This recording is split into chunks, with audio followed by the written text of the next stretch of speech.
our sound on. That works too. Say something.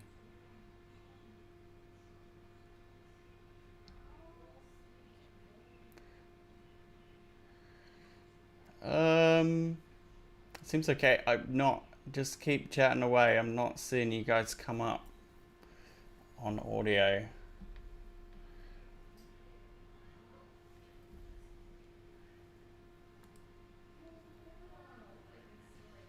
Party.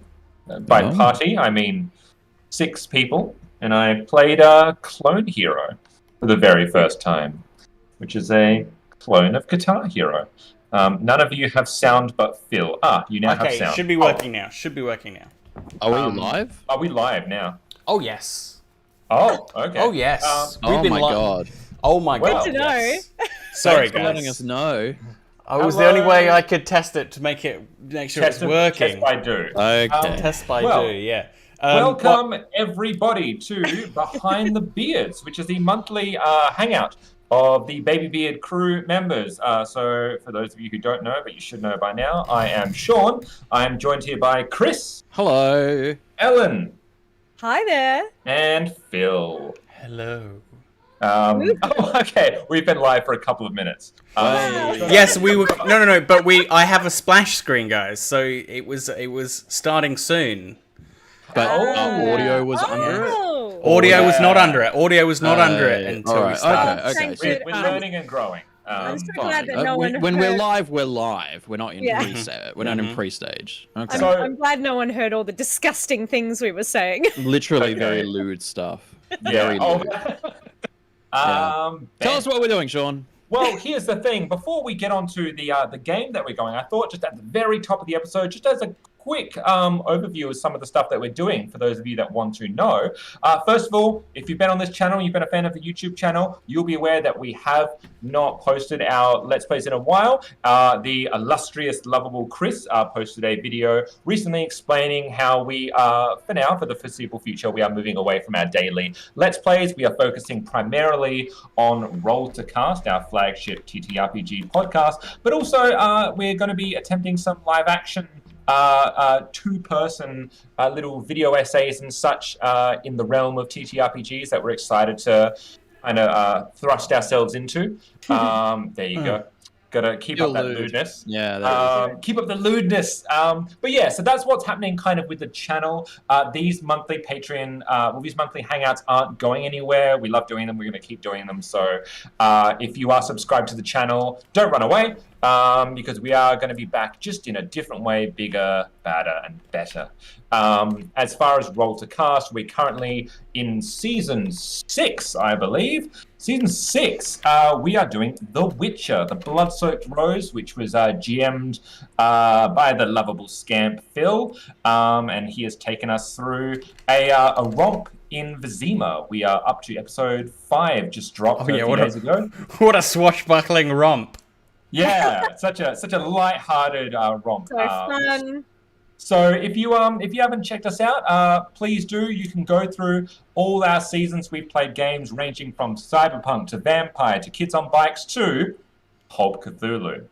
Speaking of Pulp Cthulhu, today, as voted on by Patreon members. So what we've done in the weeks leading up to this hangout is we will post on our Patreon. For those of you that are in the $20 tiers and up, $20 Australian, not sure how that, no, $20 American, not sure how that converts. You get a chance to, you can vote on a number of different options that we've given you on the game that we will play on this very here monthly hangout. So we have chosen Elliot's pick this month, which will be diving back into our Pulp Cthulhu campaign. So for those of you who have seen Pulp Cthulhu, this will be very familiar to you. For those of you who haven't listened to our Ambrosia Island game, honestly, not much is going to be ruined for you. It'll be chaotic. It'll be a romp. It'll be something different. Because I think heading into 2022, it's kind of exactly what we need right now.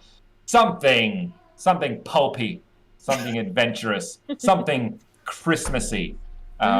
So, Phil, sir, have you either got the character sheet or seen it on the Baby Beard chat?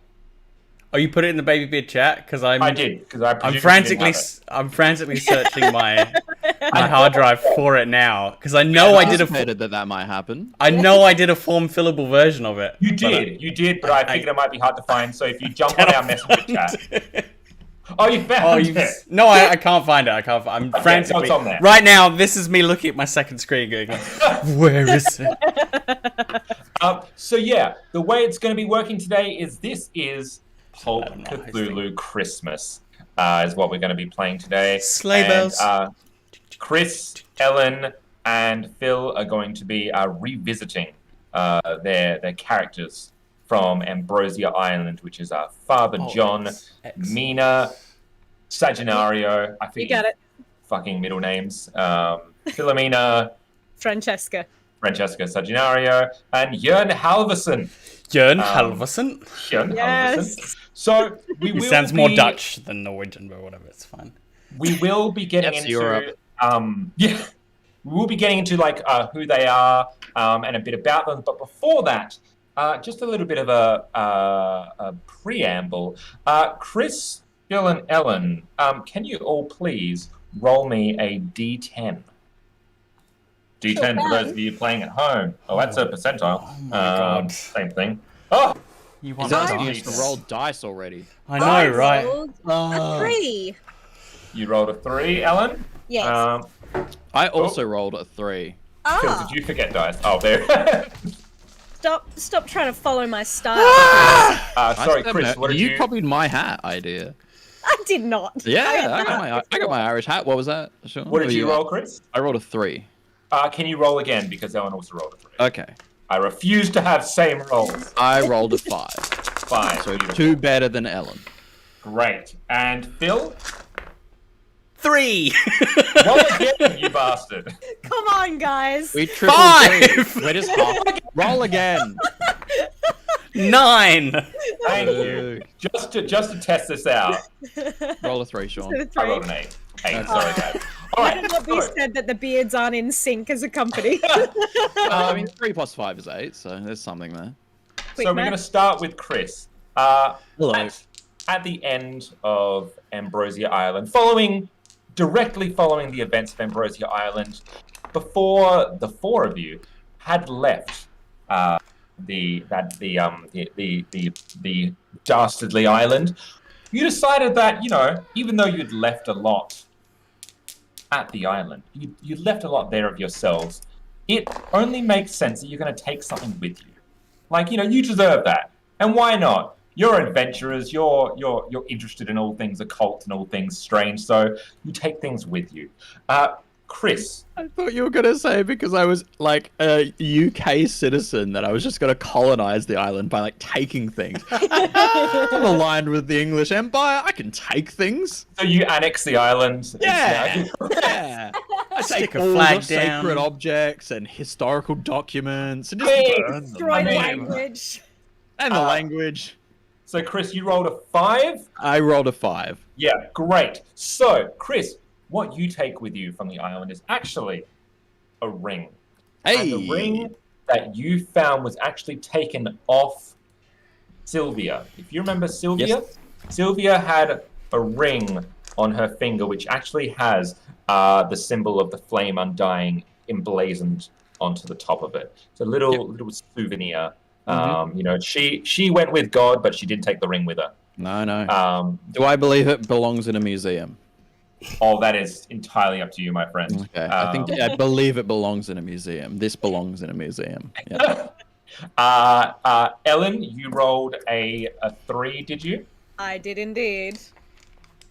Ellen, oh God. No, make this work, Sean. Ellen, if you recall, at the very end of Ambrosia Island, the four of you found yourselves in a pub that had been half destroyed. It kind of followed the wrath of the ensuing chaos that had occurred as the island just combusted into complete mayhem. But you saw a very nice, finely labeled bottle of scotch that was on there that you felt you would liberate from the island. It's got a nice red and gold label, and it's called Gilbert's Sullivan Scotch. Gee, that's a nice bottle of scotch you got here. It'd be a shame if someone took it. And Phil, you rolled a 9, did you? I did, yes.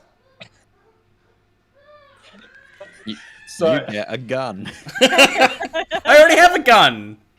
No, you don't. Yes, I have a hunting rifle. Sean is taking away our guns. Oh no. you'll understand why. Phil, as Hyun Halverson, as you were making your way towards the plane that had come forth to extricate you from the island, you found wandering along the island a small little Jack Terrier, a little dog that didn't appear to have an owner. There's a lot of soot that was on its body from the ash and the flame that's around, and you decide that this Jack little Russell man. needs a home. So you add Jack Russell to your inventory. It does 1d6 damage Oh god, I should probably look up rules for dogs. Wait, what to was Jack Russell. They are hunting dogs. I mean, it's my own Oh, character. What was my own? They dig out warrens when animals go to ground. It's Yeah. their job. Yeah. That's what terriers do. That's why they're called terriers. They go into the terror. They tear. They tear at the ground. They tear it up. Into terra firma, into the ground. That's what this campaign's called. Jack Terror. Jack Terror. What was my robot called? My brain is your terrible. robot- What was it, Jens. Ellen? Jens. Yes. Perhaps you shall have a name in honor of my friend, my fallen friend, little Jens. Little Jens. Come think of here, it. perhaps. Jens number 2. Jens too. Furry Jens. Let's get you off this island. And I also rolled for Paul. Paul, R.I.P. couldn't be here. No, he's very much alive. He should be in chat.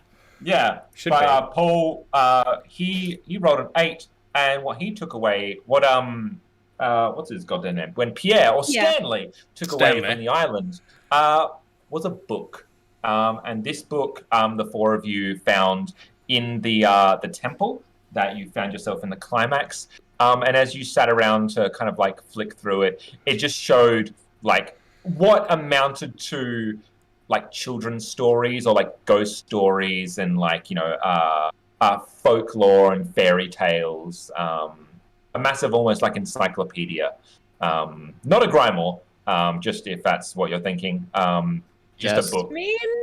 He means Grimoire. He means grimoire. Yeah. Yeah, no, grimoire in our world. I do not make spelling mistakes or vocabulary errors. I just I saw Alan perk up. It's a difficult word if you've not heard it before. I've said So it that- plenty of times when we play Mage the Awakening. Grimoire. Not available on any products that you can download. Just did That's- when we played our house. We're allowed to have personal fun. It's okay. No, To reiterate, we have Father John that comes away with a cult emblazoned ring. Mina Sagginario that comes away with a fine bottle of scotch, unopened. Pierre, who comes away with a book of fairy tales and children's stories, and Hyun Halverson, which comes away with little Jens, the lovable Jack Terrier, or Jack Russell rather, either or whatever. Yeah, Jack Russell Jack Terrier. Russell There you go. That's what the four of you exit Ambrosia Island with. That was in September of 1935 when Ambrosia Island takes place.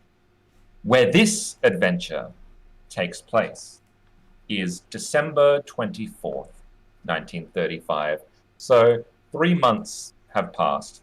That's mathematically correct, yes. Very quickly, I'm going to go around the virtual table, as it were, and I would like you to tell me what you believe your character would have done in the 3 months since Ambrosia Island. The only information that I'll give you that's helpful is following the demise, the disappearance, as it were, of Garrison, who was your handler for Department 29, the secret organization for whom you worked for. You no longer really have any ties to Department 29. As you might recall, your name wasn't really, like, you didn't know much besides the first level above you. That's how they kind of keep it secret and keep it anonymous, is that no one really is aware of anyone else. So with Garrison gone, with your handler gone, you don't really have any ties to Department 29 anymore. They don't come calling for you. So you find yourself free, in a sense. I will start with Hjern Halverson.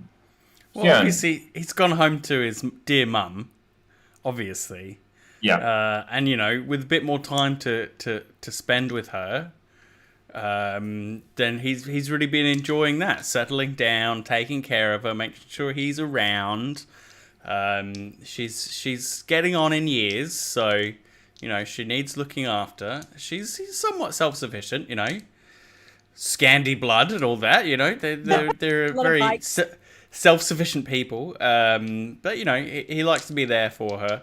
But, you know, now, as the months roll on, money is getting tighter. So he's thinking about going back to work on the railways, which is where he got his ingenuity, was as a railway engineer. So he's starting to look at, you know, he's watching the funds dwindle as it gets closer to Christmas, and, you know, keeping the heat on for mother is starting to eat into his finances. So yes, he keeps a brave face for mum, but otherwise he's just been pottering in around the house, fixing leaks, spending time in his shed tinkering, and generally getting ready for the holidays. So did he go back to being a railway conductor? He was a railway engineer. He's thinking about it. He's thinking about it. His savings are dwindling, so he's perhaps in the new year he's thinking about taking up on the railway again, as there's no sign of being recruited into any more eldritch investigations. He's like, oh, back to the grindstone. I've been working on the railway all the live long day. Jern, it is on one such night that it was late. You were restless. You had worked into the wee hours of the night, tinkering away as you usually do, and these thoughts of going back to the tracks, going back to the railways, has really been festering in your mind, and you need to see it. You need to just go and like look at a train again, like really like see if that is something that you feel at home with again. So, you know, there's on this particular night, it's starting to come into the winter months there. You're probably looking at like kind of November time. Your mother's asleep. Yon's mother is fast asleep. It is in the wee hours of the morning. And you potter off. You exit your home. And you head off down to the local railway, where a lot of the old carriages that aren't in use are being kept. And with your, can you do me a favor?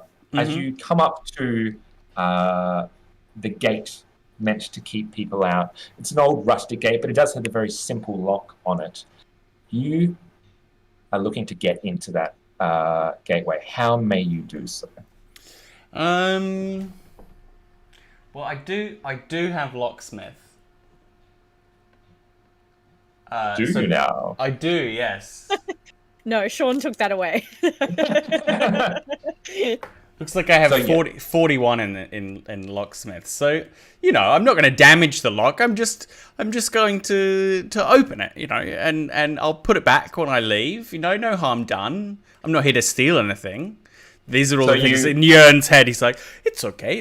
I'm just going to pick the lock. I'm not doing anything nefarious. It's okay. I'm just testing security. It's like a very rustic silver fence. Obviously, no one ever really comes through here. This is just like almost like a graveyard for trains. So you do have like a very, very modest amount of barbed wire on the top. It's about a 10-foot tall fence, but just a very simple lock that is starting to rust there, and you look at it. Make me your locksmith roll. Just roll under my percentage, don't I? Please do. Roll under Yes. it. So I have 41 and I got an 18.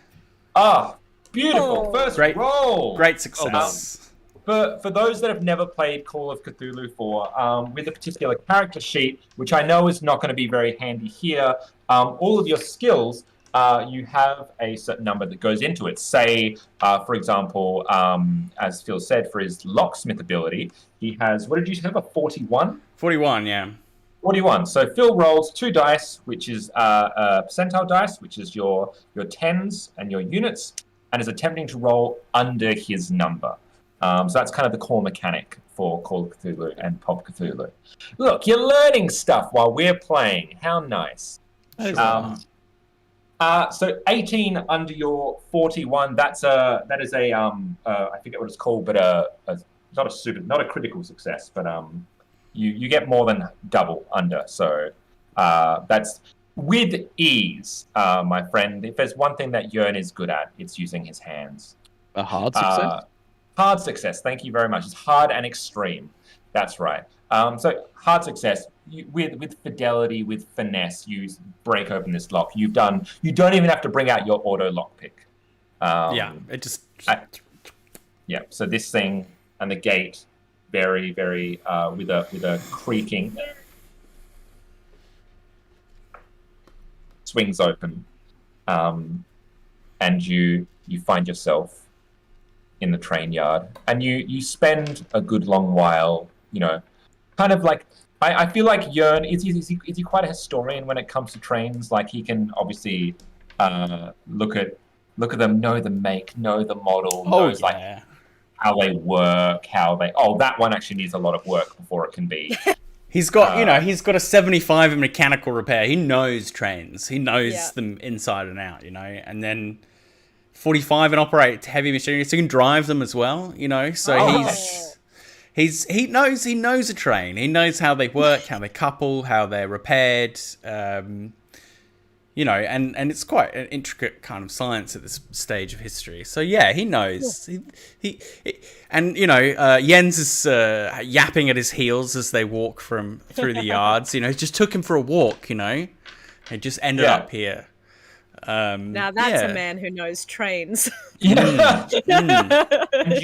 you find yourself at one particular train, a much more classic model, one that is potentially kind of been put to rest. It's not one that you see in service anymore. And as you put your hand on it, Jens starts to bark. It starts yipping away, and you kind of just shoot him away a bit. But he's quite persistent, still barking, still yipping away. And it's only when you look down at Jens that you realize Jens isn't barking at you or at the train. Jens is looking far off into the distance. And your eyes scan along the edge of the train. You look all the way down, and you squint, and it's what appears to be a figure kind of near the head of the train that's just standing there. Can I make some kind of spotting roll? Make me a spot. Make me a I can't remember what it is in this. In this one, it is a it's not awareness. It's not awareness. Look, it's not spot hidden because you can now see it, which is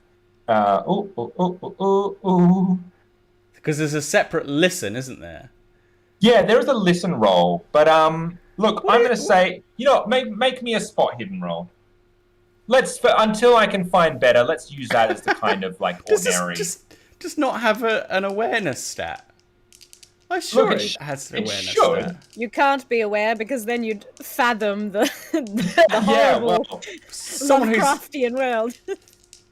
That's fascinating that there isn't really I guess they just always assume that you just don't know what the fuck you're looking at. It's usually, I think it's spot hidden or listen. It's a combination of either. It's not like a general one. It's like, oh, what are you trying to do? I'm trying to Looking listen or listening, yeah. I'm trying to look. No one's spot really hidden that aware in. would be used. So I'm gonna I'm I'm gonna squint down. Oh, the dice are hot. A 3. Three. Oh. That's an extreme, surely. Well, Yeah, I've got the base spot hidden of 25, so... Oh, beautiful. Yeah, feel free. Oh, just for my user purpose, when you state what you roll, say... Yeah. 3 under roll, 25. There you go. Yeah. Roll under or roll over whatever your thing is. That's good for my brain. So yeah, you roll a 3. You squint, and it's blurry like my camera is right now. There we are. And what becomes readily apparent with your 20/20 vision is that you can see behind this person. This being, this thing, is transparent. It is unmoving. And you can see directly behind it. And as you notice that, it disappears. Spooky. Is this Christmas or Halloween? What's going on? Yeah, well, this is around October, November, so... Oh, okay. And The spooky times. Perhaps we should be getting home, Jens. Jens is more affable and more like he's immediately put at ease. And you take Jens, you scurry quite quickly. You get the heebie-jeebies. You're not going to mess with anything of this nature. You put the lock back, you safely pop it on, and you walk all the way home. And it's only then that you notice, as you get up to your home, that there's a letter sticking out of the mailbox there. Oh, here we go again. Yes, I take the letter. And you open it up. Well, Jens, let's have a look, shall we? He has got a habit of talking to Jens now and just conversing with him because he doesn't have anyone to talk to. So yeah. Oh my god, you're Wallace and Gromit. Yeah. Pretty much. It's a envelope that has the Sagginario seal on it. And as you open it up, you are requested. It's just this. It's a hand doing this. You are requested by Mr. Sagginario at the Candy Club. That's Mr. Sagginario to you. And we zoom out from you there. Okay. Chris. Yo. Father John. Yeah. Would you like to tell me a little bit about what Father John has been up to in the 3 months leading up to? Yeah. So I imagine Father John has stayed in Europe. There's no reason for him to go to America. His base of operations and his secret organization that he works for is based in Europe. Skyforth? Sorry? Skyforth? Skyforth, exactly. And so he will be reporting back to and working with Skyforth wherever they send him. If you would like me to come up with a location, I'm happy to. Or you can pick one, Sean. Where do you feel Father John may be needed? I mean, Europe was kind of your jurisdiction, but obviously, if you ever are in partnership with other organizations, it can take you elsewhere. Yeah, I would like that it be. Well, he's Catholic Irish, so let's stick him in the Vatican. Oh, why not?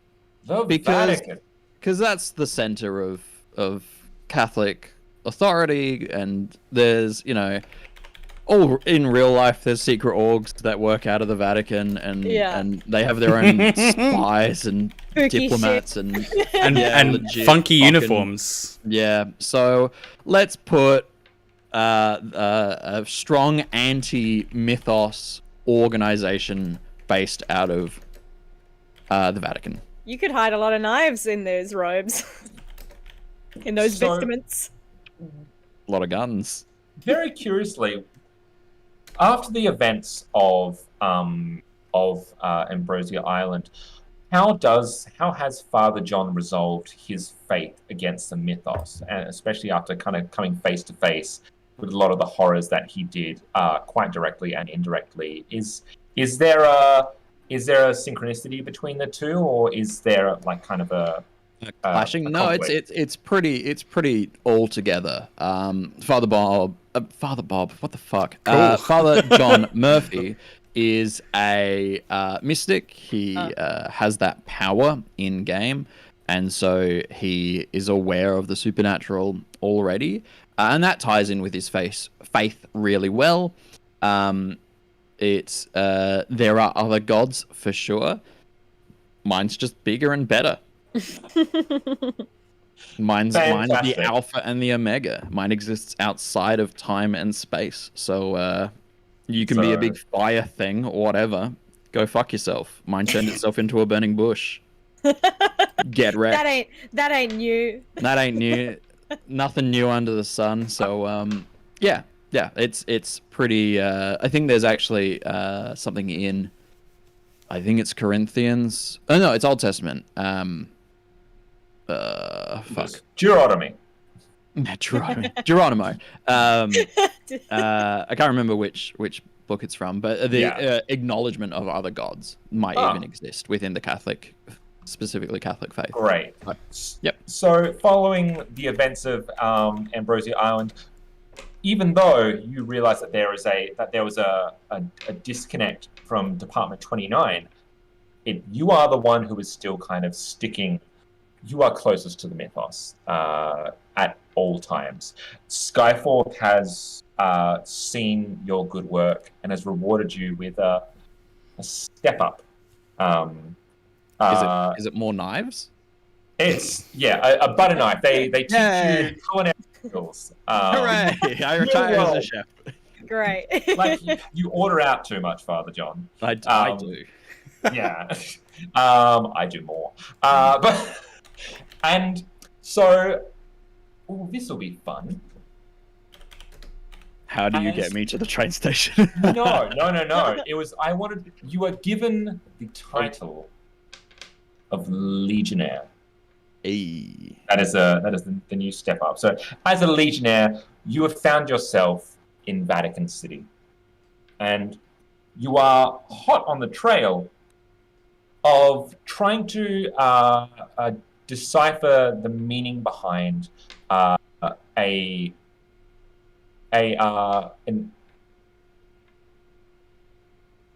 do you explain it? Like an exorcism. You've been brought in for an exorcism. There is a trail of people within Vatican City who are claiming to have been possessed, and so it is. But it does not seem to have Christian religious connotations. It seems to be something else, and so that is why Skyforth has been brought in. Usually, if it was in-house, if they believed it was just a straight-up demon, it may have been handled secretly through the Vatican City, but this has gone kind of outside of their understanding, outside of their jurisdiction and their knowledge. And so, Father John, find yourself within Vatican City, and you are sitting, you were talking with a person who recently was believed to have been exorcised.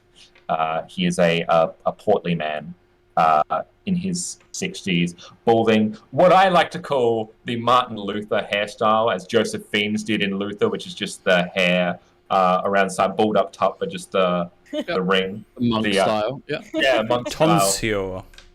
style. And you're having a conversation with this person. You're just hearing them talk over and over about what they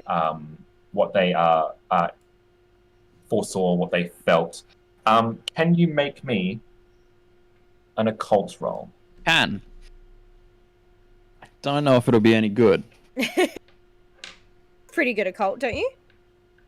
Occult's a hard skill to come by, but if you do get it, you can do okay at it. I have 50. I was going to say, you dumped quite a bit into it. I did. It's a 50-50 shot here.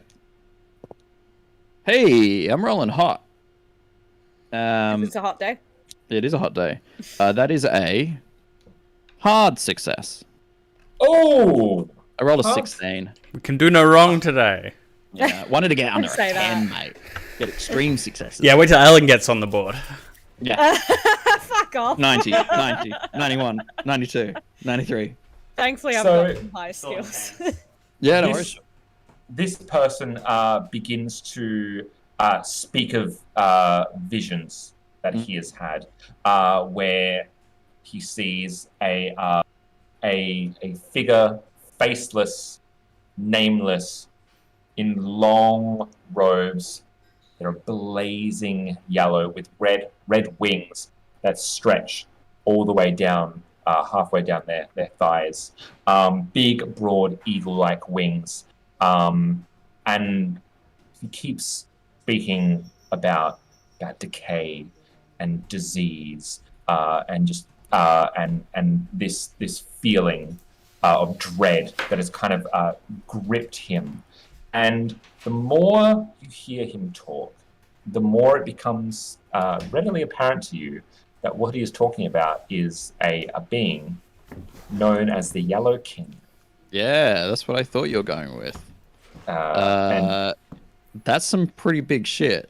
what do you know, Chris? Personally or character? Let's go with both. I'm happy for them to be the same. But what do you know of the Yellow King? So the Yellow King is a fairly prominent figure in mythos. From memory, is like I think a god of entropy, and is generally about things falling apart. Spoilers for the television show True Detective. season 1. It's the big bad. Maybe, who knows? That's from all I can remember. But they're a prominent figure. They're one. I think they're an elf. Aren't they? The King in Yellow, I think, don't they appear in things like Cultist Simulator as well? Like, They're like a catch-all one.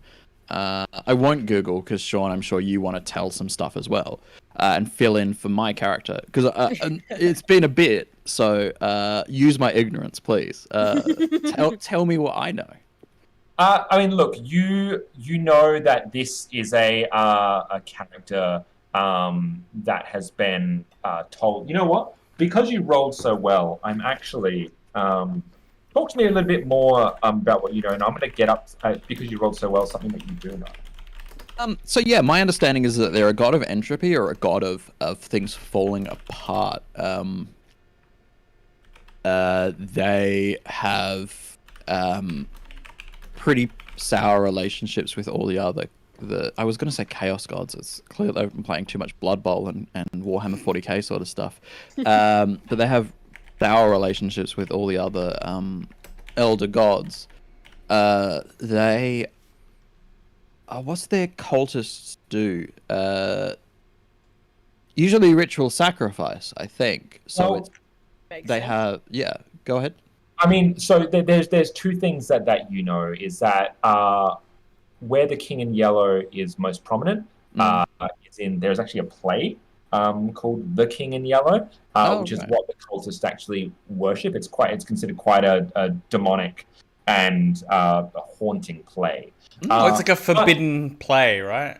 If Absolutely. You watch it, sends you mad. A creepy pasta play. Yeah, that's right. And it is the King of Yellow is generally a herald or an avatar for the elder god known as Hastur. Okay. Hastur. Yes. And for those, I don't know how well you'll be able to see this, but I'm going to give you a visual representation of Hastur. Yeah. It's a uterus. Yeah. Women are the big bad. There you go. Now you're thinking like... Now we're period you're appropriate. Gaga. Yeah, that's right. And My favorite period piece. and you Ew. as you're talking to this person, and they describe this unknown, inexplicable sign that they have seen, this symbol, as it were. Make me a spot hidden. Uh-oh. I'm being observed. I don't have great spot hidden. I have only a 25. I have the base number. And I rolled a 3.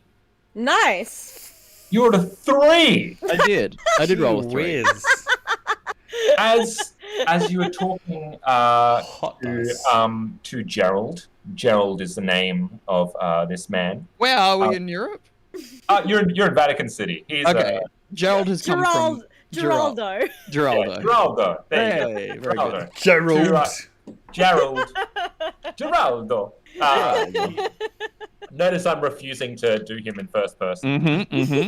I'm across that. I've seen the and you look past him, and in the mirror, the window that overlooks Vatican City, you see something behind you, and it's a figure, tall, long, scraggly hair that sits on its shoulders, tattered kind of rags cut off like kind of above the knee, with no sleeves, sunken eyes, and transparent, watching you. And you turn around to look at it. It's gone.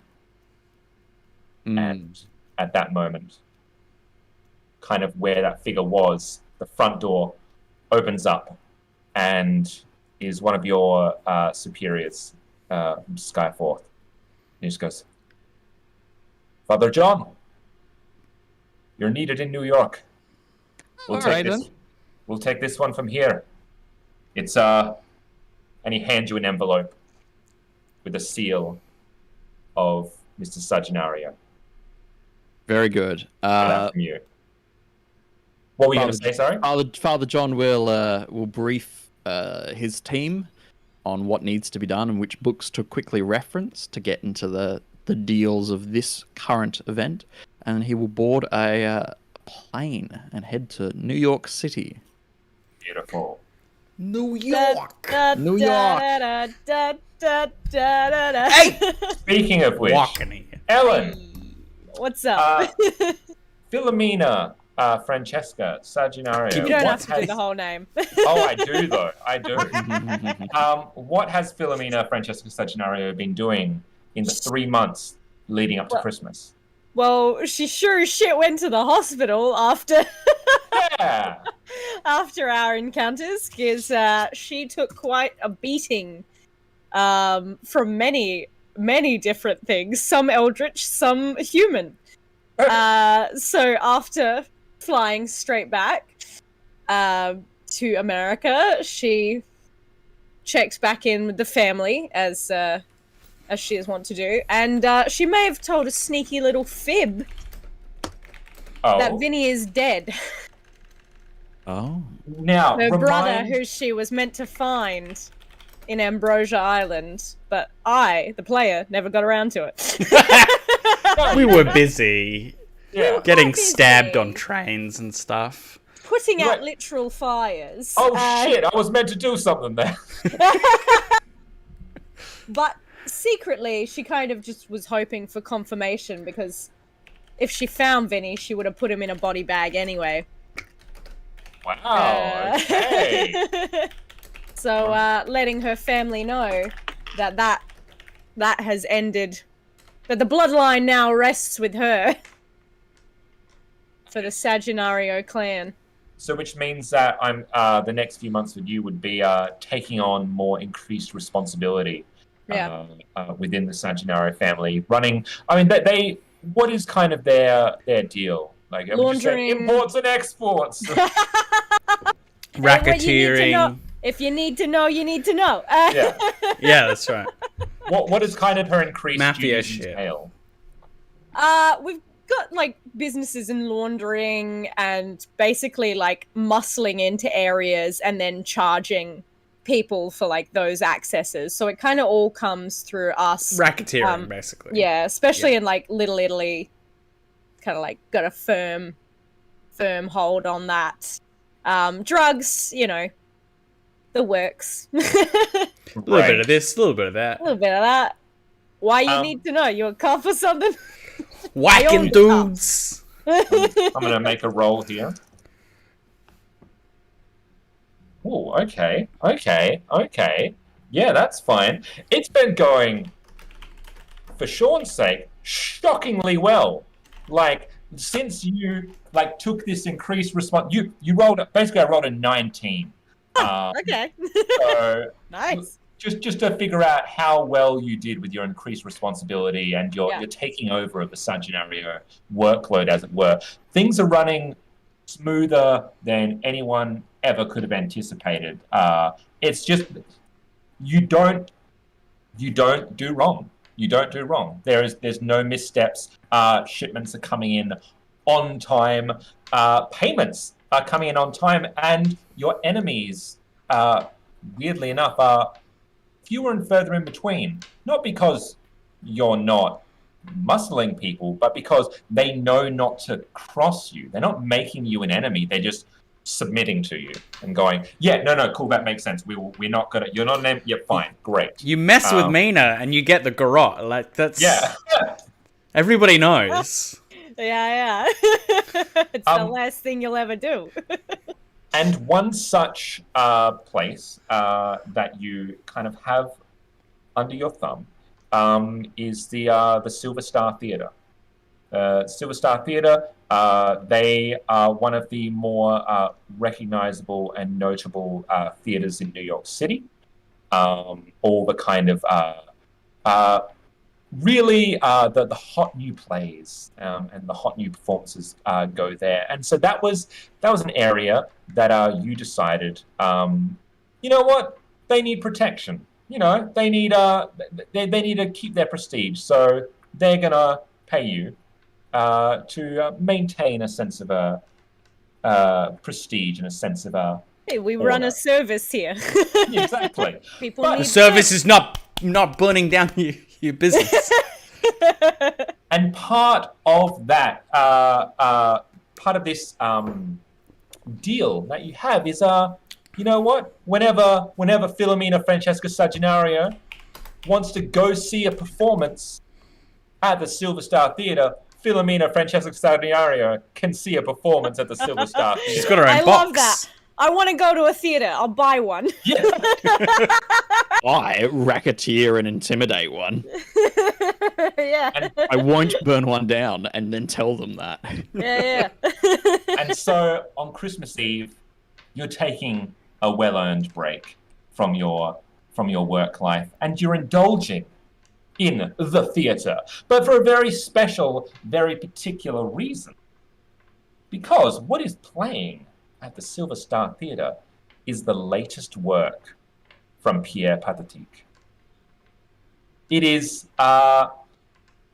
it is Pays to have friends like me. He has recently put on a play called Jade Island. Jade Island. Any allusions to real people, places are entirely unintentional. It is absolutely two things. One, a piece designed to make Pierre look amazing. Or the stand-in for Pierre, because Pierre's not acting. He wrote this self-insert. Yeah, he's got his self-insert. But also, it's very much diving into his theatre of the cult that Pierre Patatique had always been talking about, where he got his bread and butter. So you're going partially to support, partially out of fucking curiosity to see how maybe you were portrayed. Yeah. You can't say nothing bad about the family. Because it's gotten rave review. No, you know what? Are you gonna roll for it? Are you gonna roll for reviews? Man, doesn't that feel like the industry sometimes? Just roll for reviews. Yeah, it's not his best work. It has been called derivative. Self-indulgent. They do, however, love the comedy character of Frankie. Frankie, the New York mobster. Me You know what we should audience. do? We should go like through this all guy. our YouTube comments of the series and see what people have said about it. Those would be the reviews. Those would be the. Do you want me to do that? Do you want me to quick squiz? Oh, very, very quickly, if you like. Okay, yeah. While you're going. So, Philomena, you're in a. It's not an overly packed night. It is Christmas Eve, so a lot of people are already at home. It's around like kind of it's a 8:30 showing. It's quite a late one. and it's fairly sparse. But you are there. You took a back row seat, like pretty far back in the theater. Do you have a box? But maybe I'm sitting with the common people tonight. Oh, okay. Makes sense. Yeah, Don't there let you. 'em know, Or I'm you one can, of you know them. what? You can be in a box if you like. Where would you? Where you know what? Your choice of the theater. Where does Philomena, Francesca Saginario sit? I think she'd have one of those like balcony boxes. Yeah, great. And probably be lighting up. So yeah, anyone on stage it's the can just see 30s. this wisp of smoke and the small embers that are just lighting periodically coming from their stage left, where you are by yourself, lighting it up and surprisingly having a raucous time. This Frankie guy, he gets funnier and funnier. Like, it's not remotely like you. Not even remotely. But you know But what? he's funny. And you know what? If Pierre was here, you might have some words, but Pierre's not here. So Philomena, Yes. as you're sitting there, and Frankie is on stage getting beaten to a bloody pulp on this very poorly constructed side of a train that they've wheeled onto the stage in the big fight number of the middle of Jade Island. Can you make me a spot hidden roll? I love enough that this version of the 30s, there's like action plays. It's great. with fight scenes. Shit! Pierre's a pioneer. It's That's why fantastic. it's so critically reviewed. Yeah. That rocks. I rolled a 5. What the fuck? What is going on? It's great. It's a hot day. The dice know. Yes, Well- they do. Shit. Sorry, Sean. Oh, your mysteries unraveled. As you're watching this, Frankie slowly starts to disappear. Oh no. Disappears off the stage. And the train, the set behind, disappears and melts away. And you're left with a bare stage.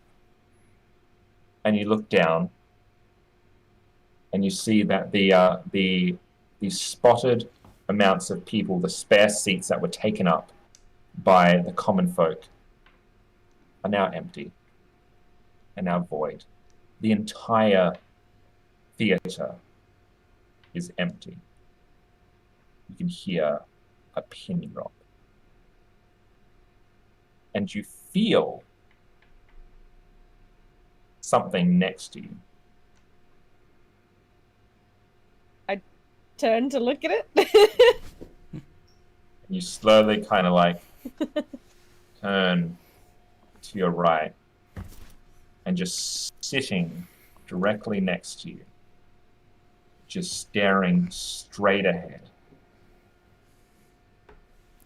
It's a ghostly figure.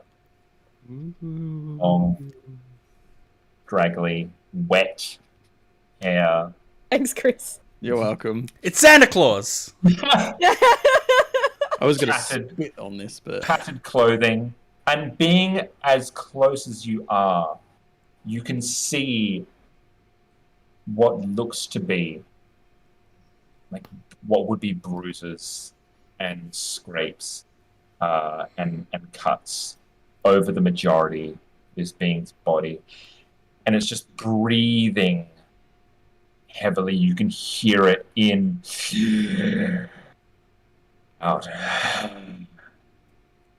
in, out. This is so festive.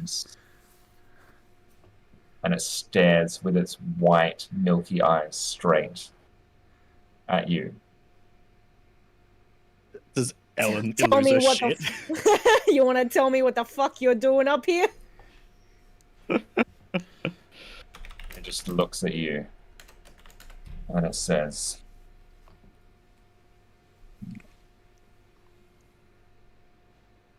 leave. And then, just like that, you're back at the play. And Philomena, the stand-in Frankie, is taking a bow to a smattering of applause. And a few groans. Half the people have already left the theatre. There's even less people than before. Eve? Exactly. Come see this on Christmas Eve. It's such a weird decision. Such a waste of time. That's a weird choice. Who would put this on for a Christmas season? This And your artistic director's an idiot. I don't. You see people starting to leave the theatre. People are already starting to exit the premises. Huh. Quickly. To beat the rush. Great production values. I gotta have a word with Pierre about this. You feel a tap on your shoulder.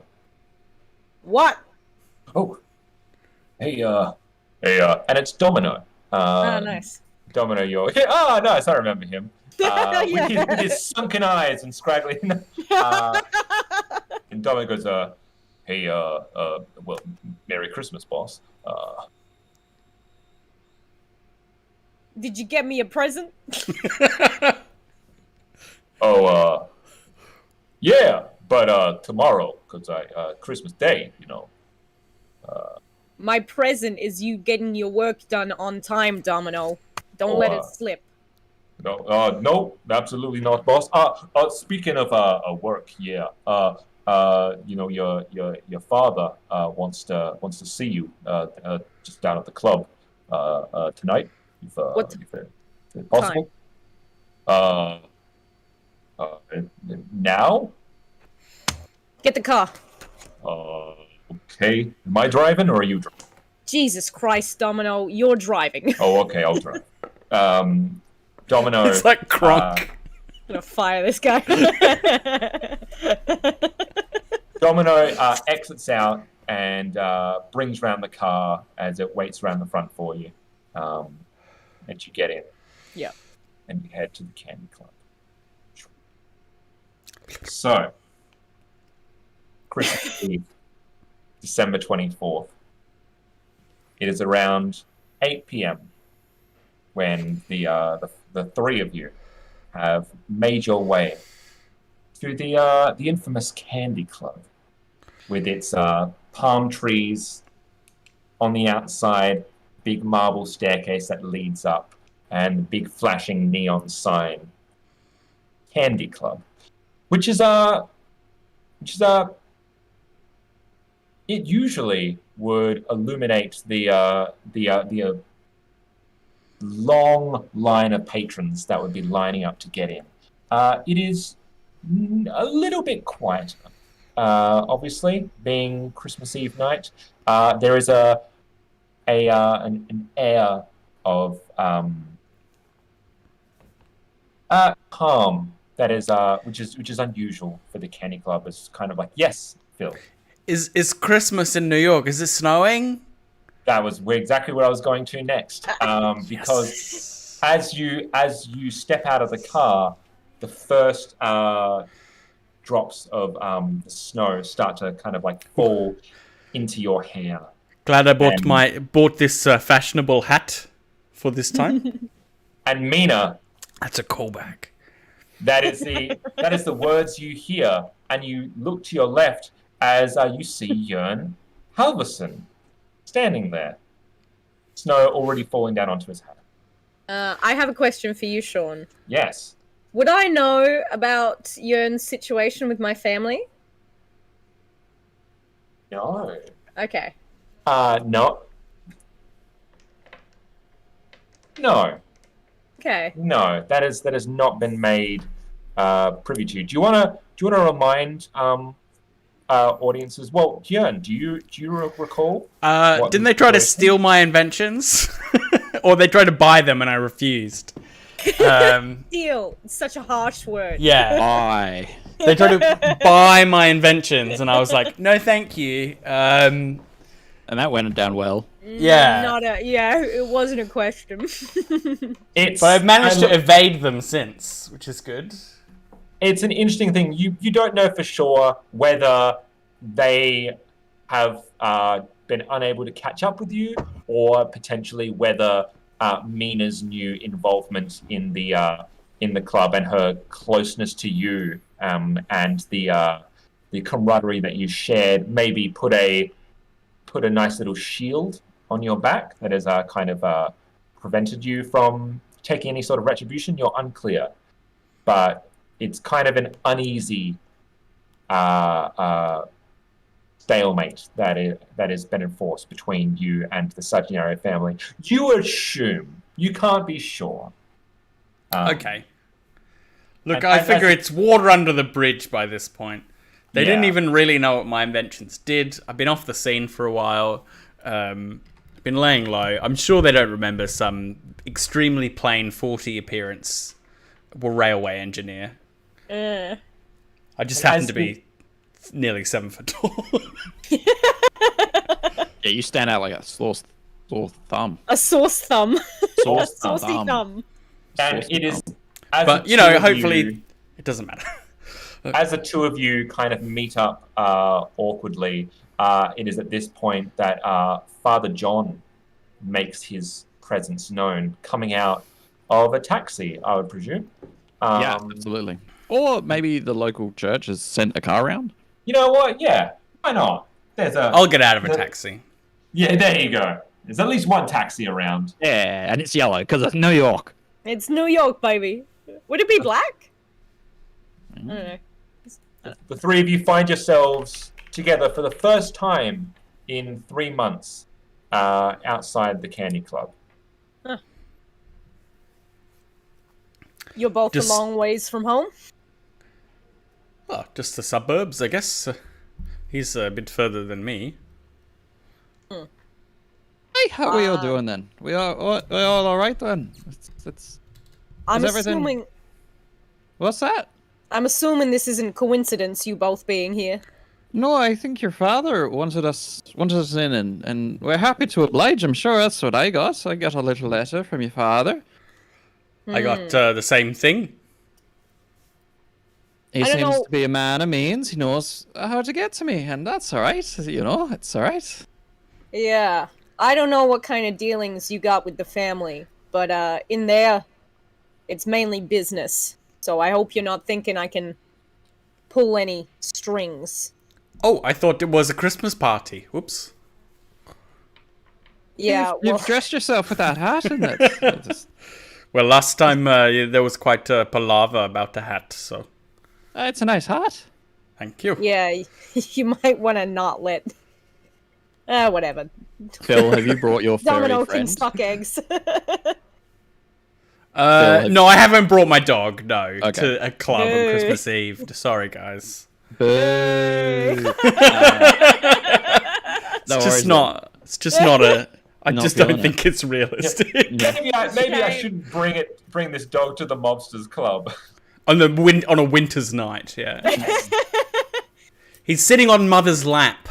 Joke's on by you. the fire. Yeah, that's Nicola nice. would just steal the dog. He wouldn't hurt the dog, but he'd just be like, "Yeah, that's the price dog. you pay." All right, then, should we head in then? Should we head in and see why we've been invited? All right. So Party.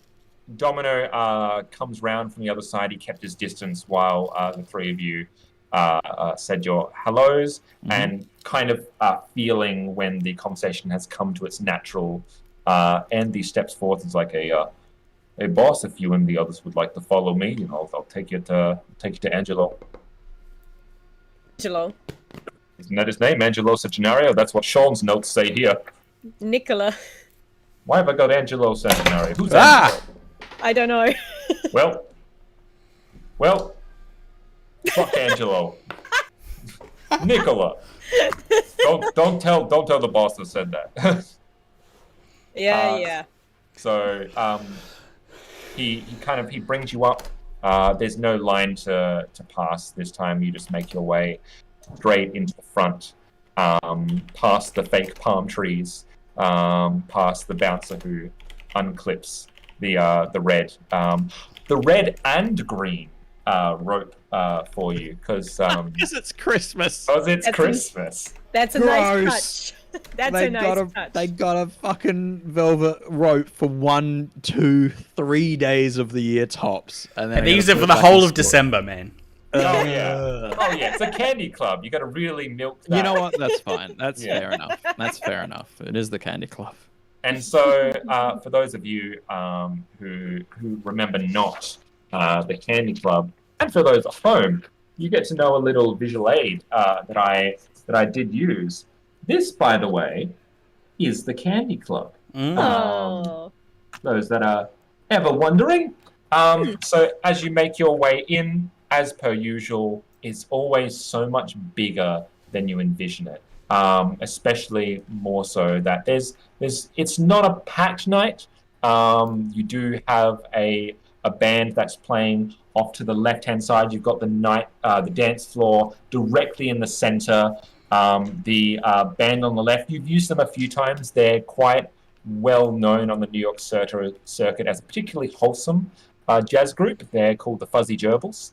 And so they bring in the families generally. You know, there are some nights that the Candy Club is trying to like get more people in. I don't know if you remember, Mina, but months ago the Sagittarios were kind of falling under hard times a bit. So one way that your father has tried to make a bit more money for the club is to make more family nights. So the Fuzzy Gerbils have been a mainstay. In December. It's doing some Christmas songs. All about family. Exactly. It's funny, by the way. I had to very hastily check out what Christmas was like in 19. I had to ask. I was like, when was modern Christmas a thing? Victorian era. Surprisingly, a very long time, as I found out. So the four of you are hustled past the dance floor, past the restaurant, which is still open at this point for a few people that are mainstays, and you're hustled through the back, through the corridors, and you come to the door of Nicola Saginario. And Domino comes, knocks on the front, and you hear, "Enter!" And Domino swings the door open. What's wrong, Ellen? What are you laughing about? What possibly could you be laughing about? What's happening? Continue. The door swings open. And Domino kind of like gestures for you to head inside. We head in. And I do. Yeah. Oh yes, after you. I know after you. Jesus Christ. All right, ladies. I'm just going to walk straight in. The three of you head in, and Domino shuts the door behind you. And you hear the click as the latch goes closed. Not locked, just closed. And it is a particularly familiar sight for you. The thing most prominently, as per usual, is the big framed photo at the far back of the wall of Nicola Saginario himself. Next to him is Nicola Saginario Senior, and next to that is grandpappy Freddie Saginario. Frederico, sorry. His close friends call him Freddie. All in the same pose of the interlinked fingers on the desk, sleeves rolled up to show their various tattoos, very stern look on their face. And almost like life imitating art, you see Nicola Saginario at the table, fingers linked. And as he sees the three of you come in, "Oh, hello. Merry Christmas to the three of you. It's so good to see you." And he stands up, the wiry frame, I believe we talked about, of Nicola Saginario. Man, I'd say probably in his 60s or so, 60s, 70s. He's quite old. He goes to first give you an embrace. Mina? Yeah, we do the... Mwah! Mwah! And he goes to Father John. I mean, 'tis the season, Father John. And he goes and... Absolutely! It's 'tis the season! I'll follow his lead. Mwah, Mwah. mwah. And Jurgen, come here. Jurgen. Mr. Sagenario? So good to see you, my Mr. Train Man. Come here. And Does he like grasp his face or grasp something? his Look at his. I'm like Punch up up here. He's yeah. like I sees Nicola as being like quite small, like round old man, and then it's just very long. And he goes and he sits back down. Please, take a seat, the three of you. Oh, so good to see you, my favorite daughter. Sit down. That joke gets funnier and funnier every time you say it, Dad. Oh, that's why I keep saying it. So, somewhat unusual invitation at this time of year. Oh, well, any excuse to meet with family, am I right, Jörn? Oh, sorry, Jurgen, I forget, I'm so sorry. Father John, you've come a long way. Thank you so much for taking the time. I appreciate it from the bottom of my heart. It's alright, so you wouldn't have called and sent a letter if it wasn't something, if it was something frivolous. Absolutely. And Mina, I'm sorry I had to potentially take you away from your night.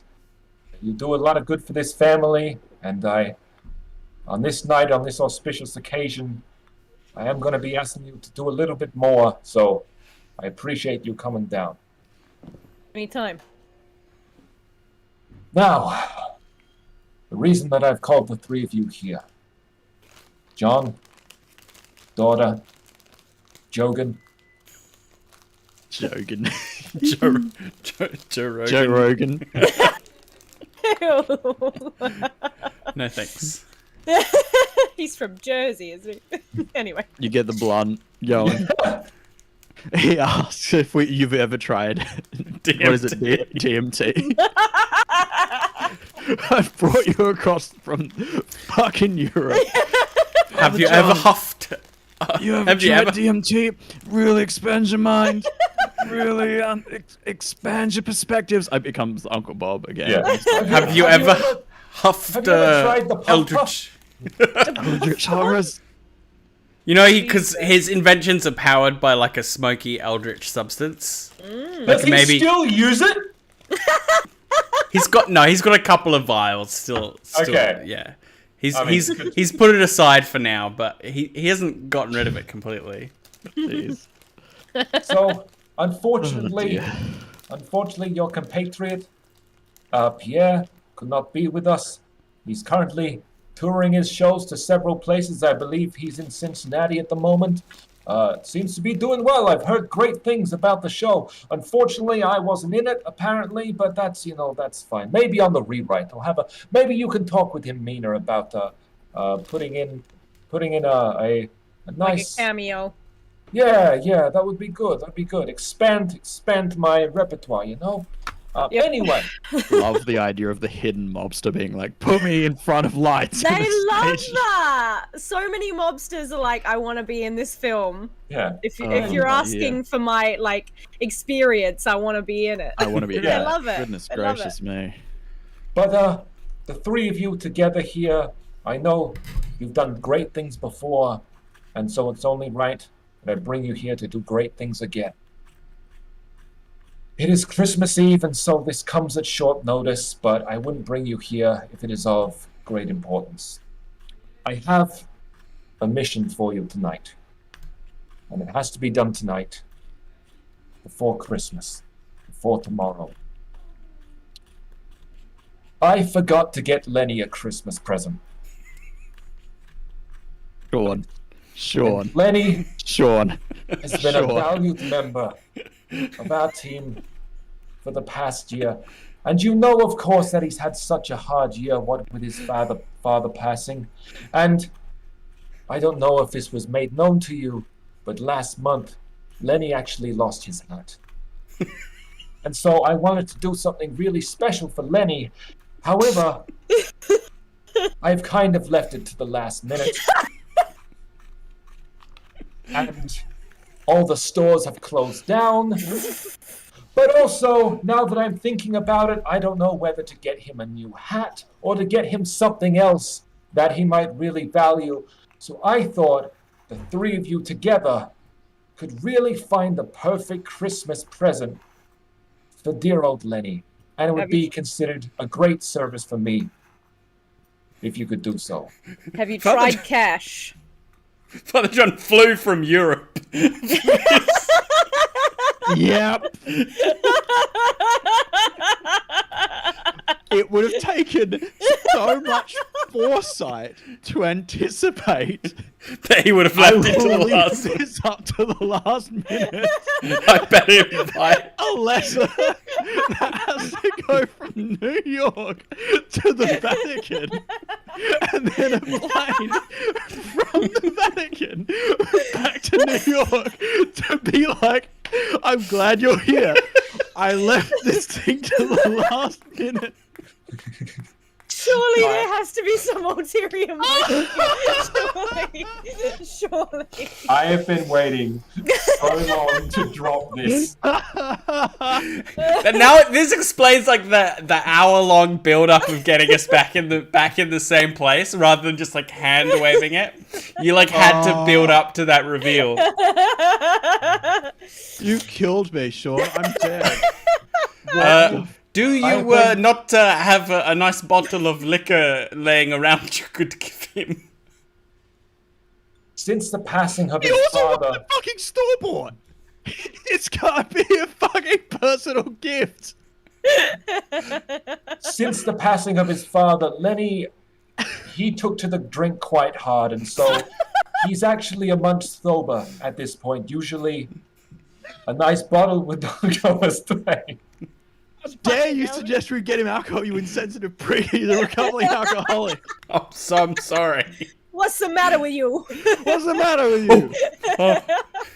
It's terribly embarrassed. Ian's terribly embarrassed. I know you might be thinking, well, if you got the letter a few weeks ago, why did I not get it in the week leading up?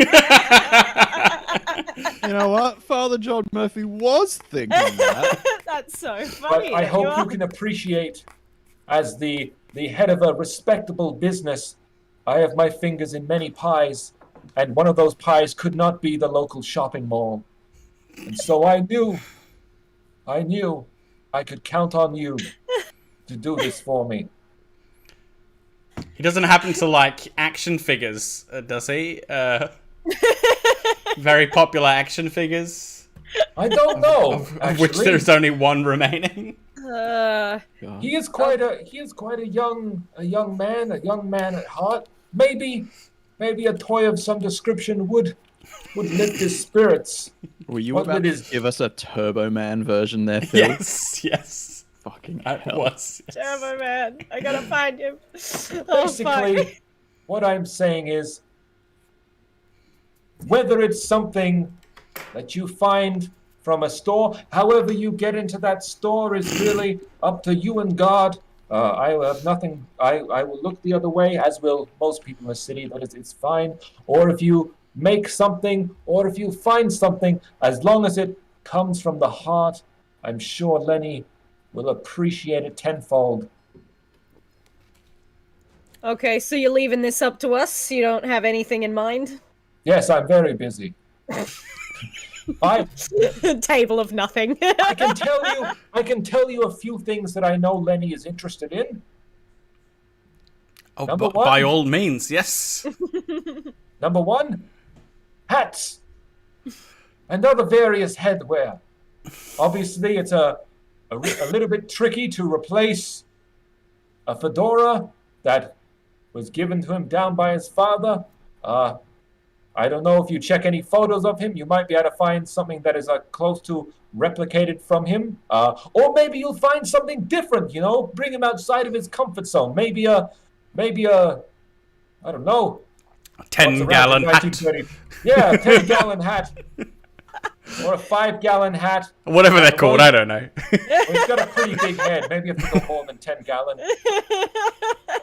I know Lenny he's buried himself in writing these days. He's gotten himself a little bit of a journal. Maybe a nice fountain pen.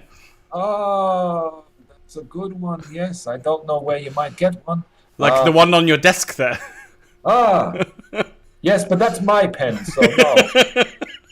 We don't Also- re-gift in this family. Also, yeah, I don't want to just re-gift some old pen, you know. No, again, but I thought you might know where to get a good pen because you have a nice pen. I don't buy it. No, I don't buy this stuff. Usually Victoria does it for me, but I haven't seen Victoria in 3 months, so I don't know what's happening there. I'm being able Okay. to Anything find it. else? Anything? Any other interests that he has? Writing, headwear. I do know that he does like the odd film. You know, he's a bit of what one might call a film aficionado. That's an Italian word, isn't it? Aficionado. Sure is, Dad. It is. It is. Yes. Sure is. He's getting Also, like- strange in his old age. yeah. Mina really needs to take over at this point. Deeply worried for the world of the criminal underground. He likes animals. Is I mean, anyone who writing doesn't this like down? animals? Everybody likes wrong. animals. Yes, he too likes animals.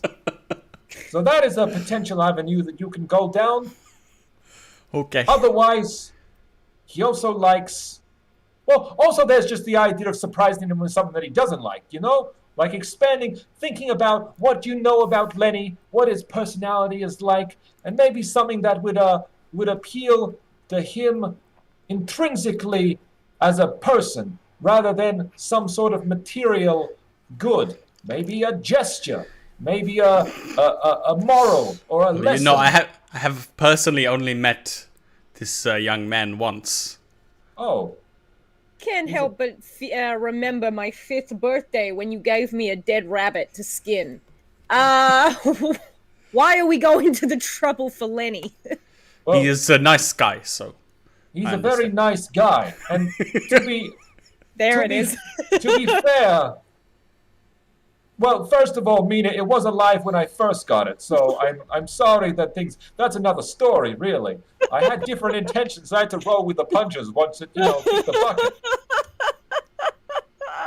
And number 2, again, Lenny has gone through a lot of trauma, and so I thought that this would be a lovely final gesture. He's not dying, just a final gesture for the year to really lift his spirits. You know, Mina, I know you. The thing is, you are moving up in the world. You have been given new responsibility. You got bigger and better things. You are living it up, living high, doing great things. Lenny does not have a lot to look forward to. Let's As be I'm honest. killing him tomorrow.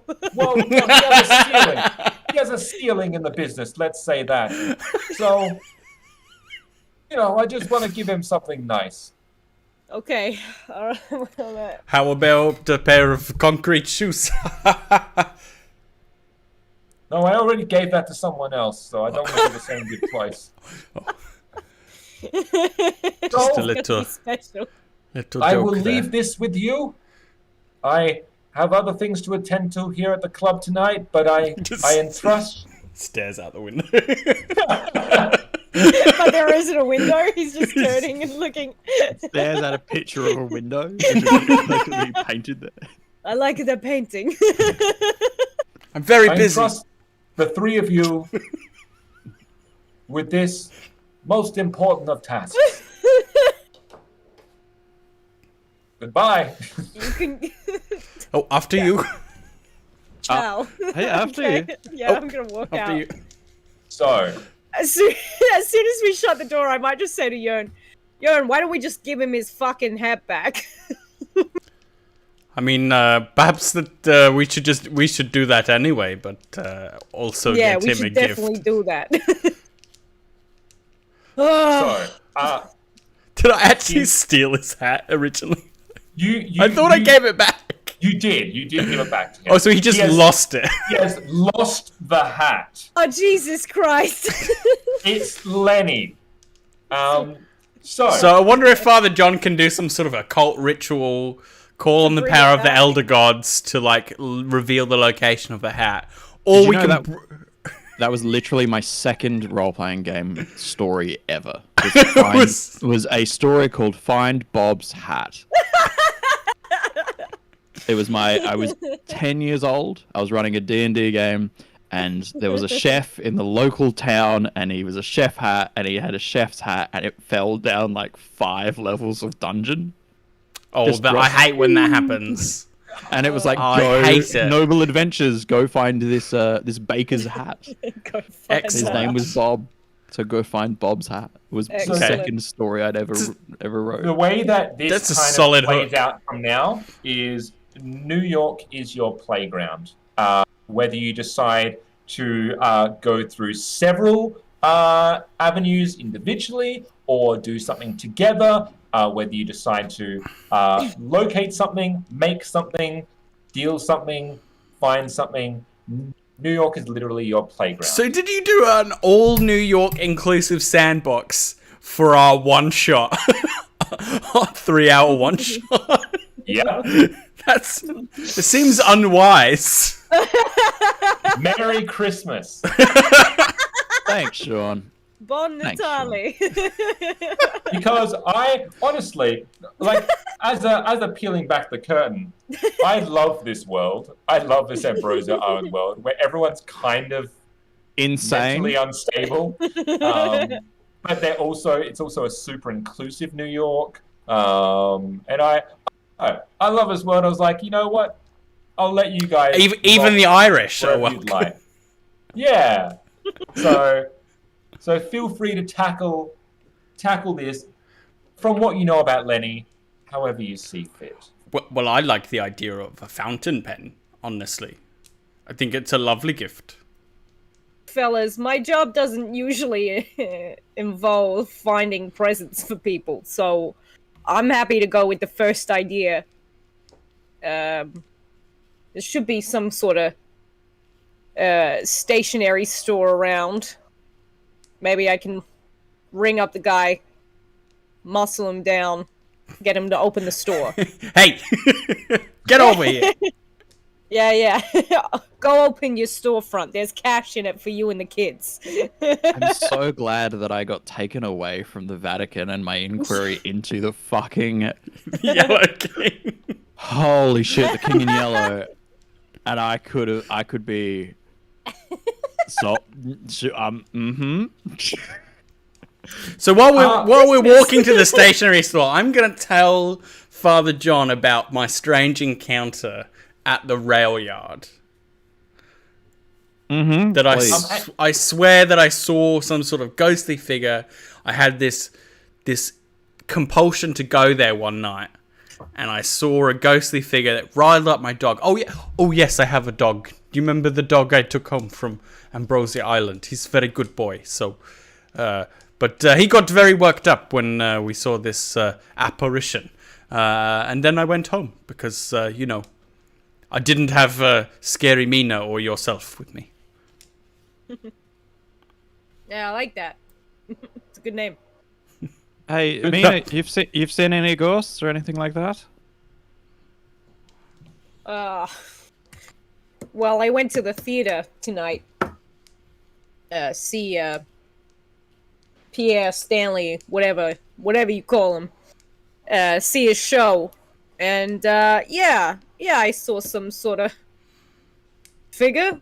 I thought maybe it was part of the show, but I don't think they spent enough money for that kind of production. Told me to leave.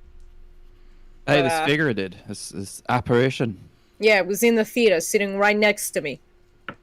But it's my theater. I'm not gonna leave. Hey, that seems right. I had a similar encounter while I was in Europe. I had a ghostly figure. It seems odd. Theaters and plays and things. It was a figure that works with artists and creatives. This ghost or this creature. So I saw him at the rail yard. So I don't. Well, I mean, unless you're a particularly creative rail yard, I don't know. I think there is a little artistry to it myself, but that might be a minority opinion. But perhaps if we have all had sorry, I was just going to say, because you're about to hit the nail on the head, as the three of you have this collective realization that you've seen the same entity, can you all make me a sanity check? Ooh. Sure. Get Excuse that me, I just need to, Cthulhu mechanism. Check my sanity. Oh, I guess is our sanity reset? Yeah. You've jumped good. back up. Yeah. Oh, really? Good.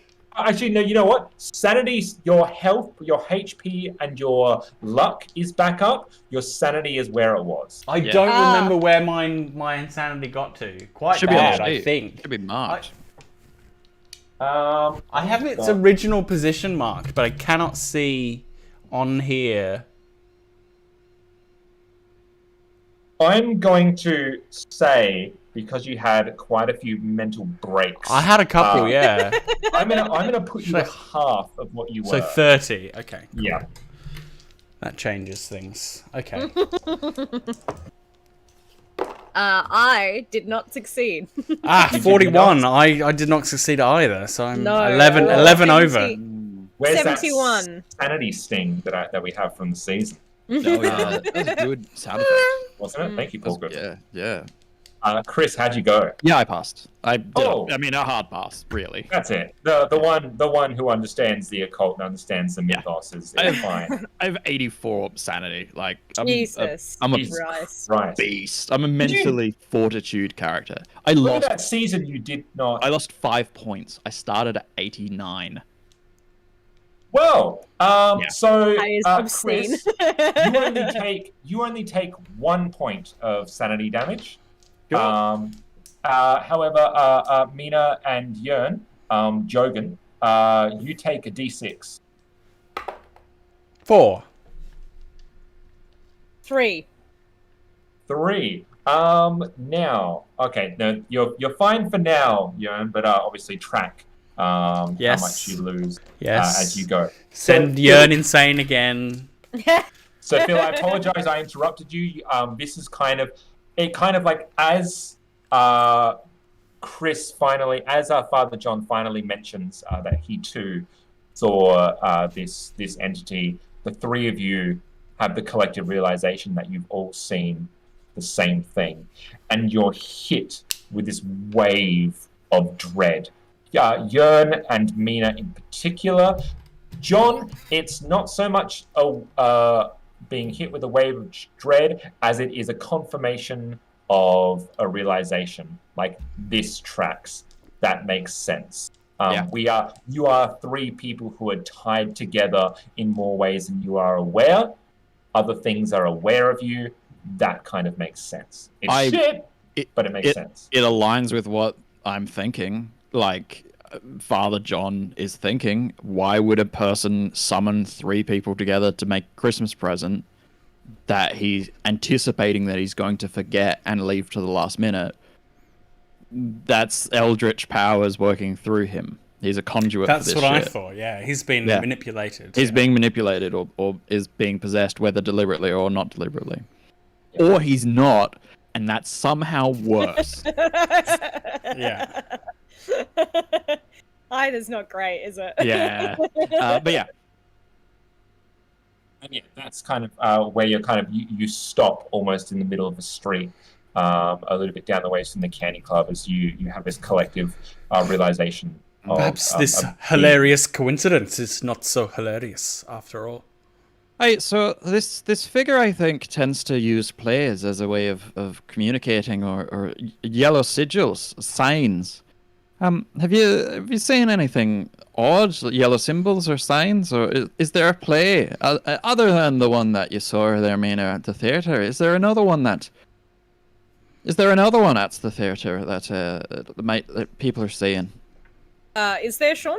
Should I roll for that, or would I know? Can you roll me what's probably a good... It's a no roll, education, right? Yeah, you know what? Make me a no roll, which would be just a straight education roll, which is at the top, one of your characteristics. Because what I'm thinking is for the gift, we should get tickets to the theater. And make him see the King in Yellow. I do not Enjoy. pass that. Yeah, look, Mina, you know what's at your theater. You know Pierre has one. Other than that, why the fuck would you know? I read the paper. I'm gonna have a check. Yeah, I don't know. It's not been playing at the Silver Star. 26 under 55, which is just under hard success, in fact. Great. You know, as a man who quite often, you know, part of your morning time with your mother is to read the paper together. And you know, maybe Her eyesight is failing, so I read her the news of the day. Yeah, maybe you are also, you know, maybe you don't include particularly distressing bits that you on days that she might be not feeling. You know, you'll make points to be like, oh, you know, maybe she doesn't need to hear this today. And so part of that is, you know, you're aware. You might go to the entertainment section, and you would know that there are indeed in New York playing at the moment is a very small off Broadway of The King in Yellow. The King in Yellow, which I will get up for you. Oh, because it is a play and it has a man. Anyway, as I get that up for you, yes, there is a showing of The King in Yellow. You would know that it's not playing obviously right this moment. It's coming on 9:30. But yes, there is indeed. King in Yellow, did you say? That's right. Yes. Is there a newspaper stand? I guess they don't have those things yet. Those things where you get the newspaper out, right? No, you got to get it from a boy. Yeah, maybe not on a freezing cold New York night on Christmas Eve. I would say they Maybe? haven't unionized yet, so maybe. And I if think there's it's one, too if there's early, one who screeches, Mayhaps there might be a screeching boy on your stoop. Well, I left it up to the flip of a coin. You remember a particular boy by the name of Sam that frequents a particular street by a particular safe house. That you Ellen, were do you want to once- bring that hand up into frame a bit more? Why I order? That's the anticipation of screeching Sam. as you head forth, you go a few blocks away, or maybe Domino actually drives you over to it. Yeah. And as you roll up there, you see wearing his just shorts and a t-shirt.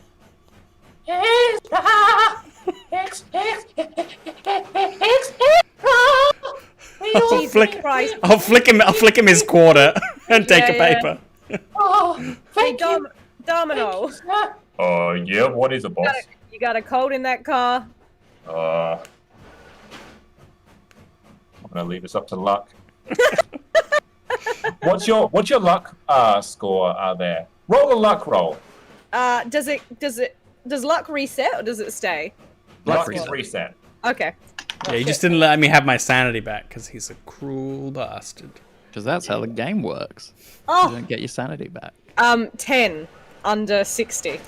Nice. He has several. He has They a, were he has a- all stolen.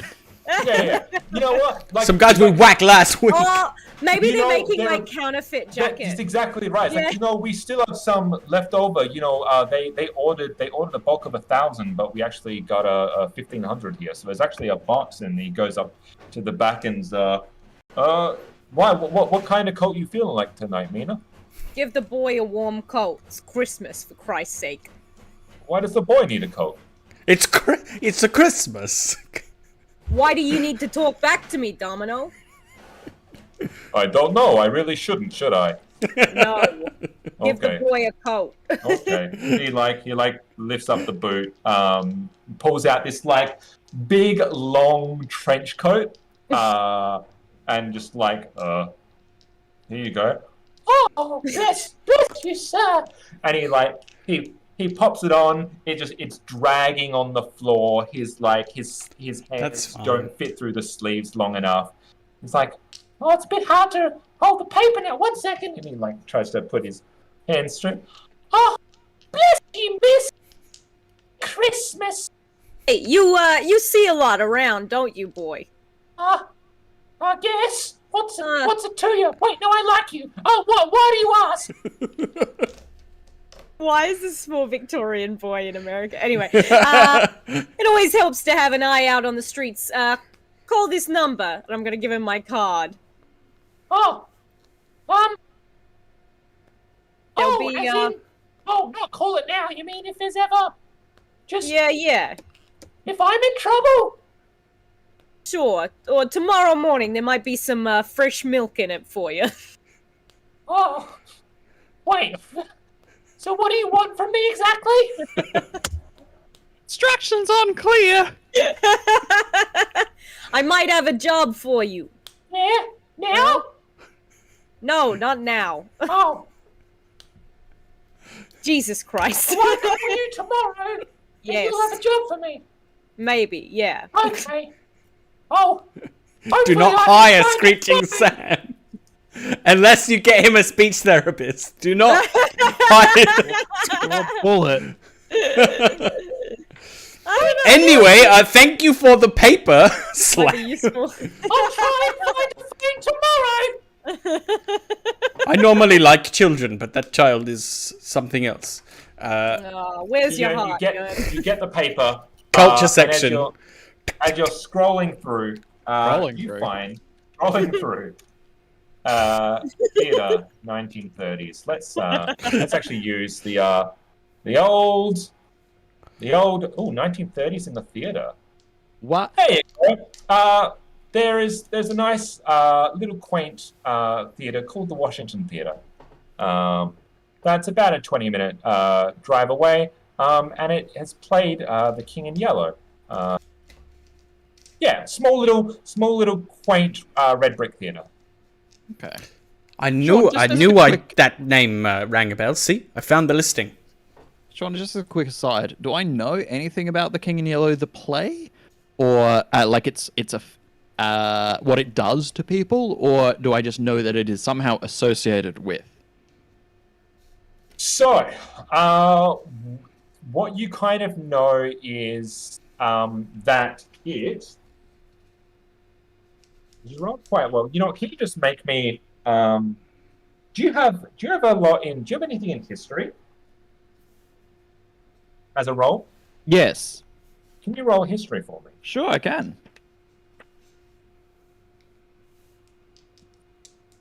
I would hope so, being a learned man. Yeah.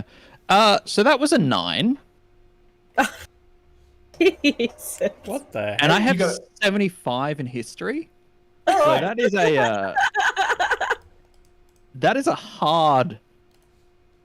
an extreme success. I'm going to read this straight from the book for you. Thank you kindly. Always in the one-shots that we do super well. Yeah, I don't know where all this... Have you failed a roll yet? I did incredibly well in the core series of Pulp Cthulhu. Yeah, we failed sanity.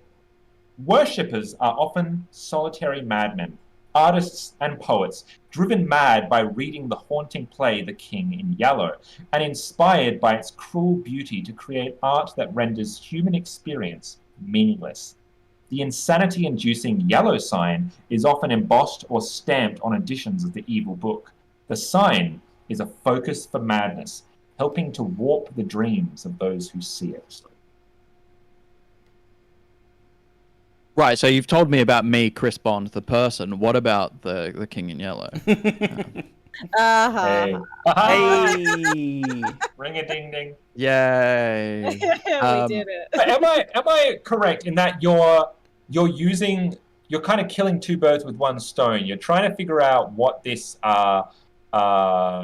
shared experience you have is all about, but you're also trying to use it as a Christmas gift somehow? Yeah. Maybe, We'll we'll pick something up along the way.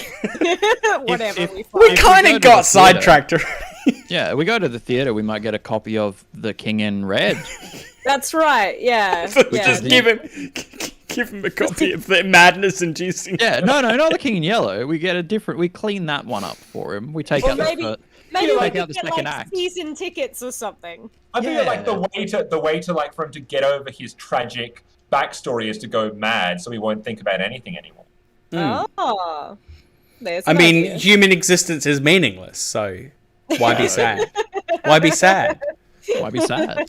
So, what is All right, your game plan as you sit on the street here with the newspaper? Go to theatre.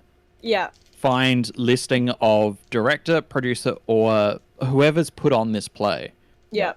Because Steal the a fact pen. that someone has fucking put on that play after being able to read it is fucked. Yeah. There's Like- got to be some sort of forces at work there. Yeah. So that's concerning. Rumble them. Use knifey. And Garrot. Come here, knifey. Stop Use this knifey. play. Get stabby. Stop the play. Buy season tickets. Yeah. All in a Wrap night's it- work. Oh, in a night's work. Wrap it up nice. Yeah. And then So- praise Christ and lovely Saint Nick and have a great Christmas. So as you're sitting there on the stoop waiting, Domino comes up to you and he's like, "Hey boss, if it's all right with you, I'm needed elsewhere at the moment. I'm happy to leave the car with you. I can walk. That's totally fine. But the boss needs me back. If that's all right with you." Yeah. Leave the car. Okay. I'm gonna take a coat as well, if that's all right. It's pretty chilly out here. So, Yeah. Take a coat, Domino. I'll put it on the expense. You know, it's okay. I'll do it by the books. It's all right. I'm not just gonna taking my cut off. You know what I mean? Okay. Merry Christmas. Have a good night, boss. He takes another coat. Domino Puts is it on. this close. This close. I swear to God. Domino's gotten like a little bit more. How do we say this? Dumb. Yeah, I was Since I gonna last say, not played him. good at his job. No. It's Yeah. the entropy at work in New York City. Mm. It's leeching people's intelligence away. Yeah. So, Ellen, Yes. I wanted you to use your drive skills. So make me a driver roll here. Sure can. I'm not doing a car chase scene in this one shot. Just to be clear. Yeah, that's 33 under 60. Yeah, hell yeah. You know New York like the back of your hand. You get there in 15 minutes. Over its usual 20. Oh! And you slowly roll up. The snow is a little bit thicker now. It's a little bit harder to see. You roll past various houses. The streets are empty, but the streets are awash with various lights and Christmas paraphernalia. And it would be almost magical if it wasn't also ethereal and very, very ominous, as the streets are white but empty. You roll up to the Washington Theatre, and you see the small, compact, red brick building as you rock up. And as you look out, you see various kind of like papers that have just been stuck along the front wall. Some old, some relatively new. The doors barred closed. There's the shutters are down. And that's where you find yourself on an otherwise empty street. Mm. Jörn, can you get this open somehow? Allow me, yes, sir. Is it the front door? Is there an alley? Is like a stage door that's a little quieter for me to open? Yeah, Stage side door. The front door is going to be a no-go for you. It's pretty kind of heavily enforced, but if you do make your way around the back, there is like a stage exit. Yeah, okay. Which has a bit more of an older lock on it. I'll try and there is also the roof. I'll try lockpicking this.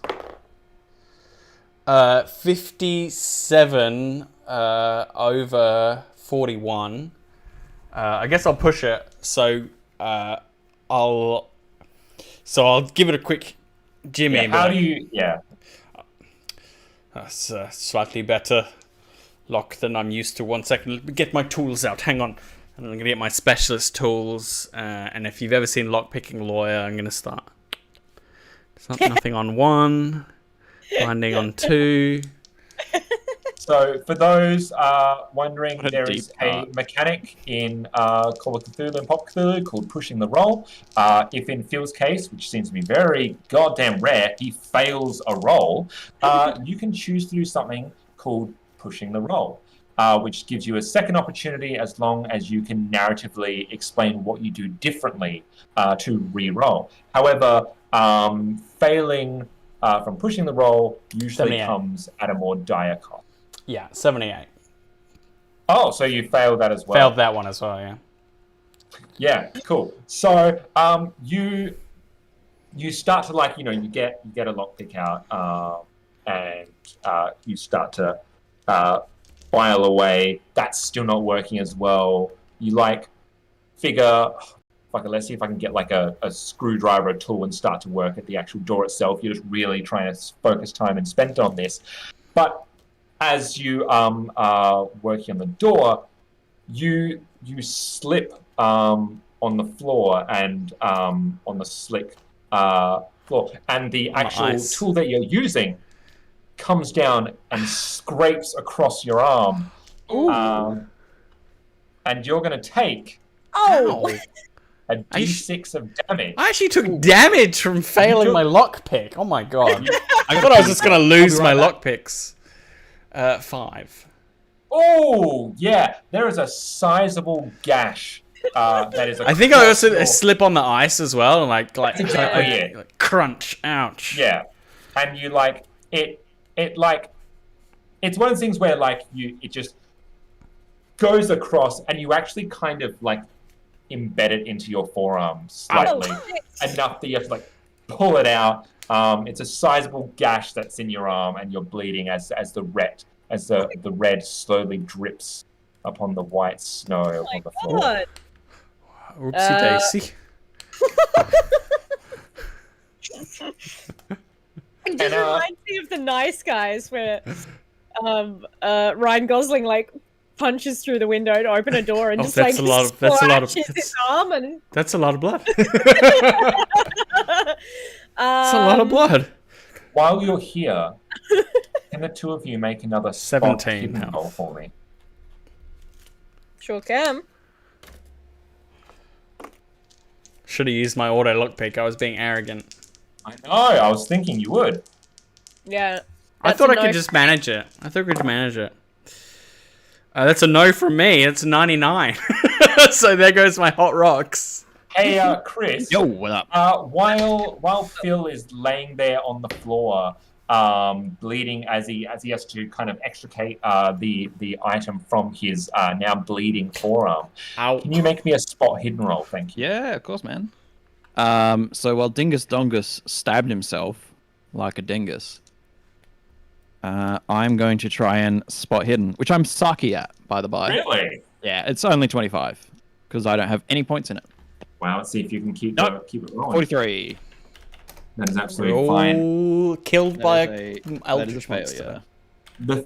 The three of you get the undeniable feeling of being watched. It's that unknowable sense that a pair of eyes is fixated on you, like on the back of your head. But when you kind of look around, all you see is just the fog and the haze of the night, and that feeling doesn't go away. You don't know what it is.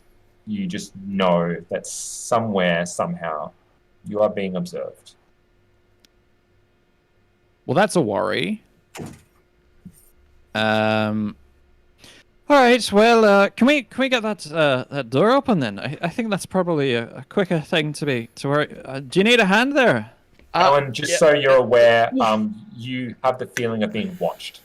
You don't know where or how, but yes. Sorry, Phil, continue. Let me get the proper tool out. And Is that wise? I can't remember how this works. I will.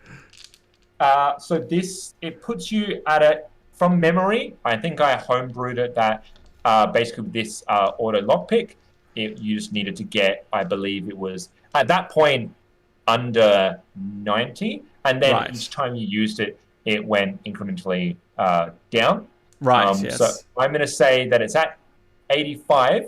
But because of the state of your hand and that you're trying to do the same thing again, you're doing this at a disadvantage. So take another tens die, and you're going to take the lesser of the two. Honey, no. I'm going to break my everything. Right, I need more dice. I need more dice. Tens, and a d10. My kingdom for a dice. So what have we got to get under? 85. 81. What was your other one? 51. Oh, nicely done.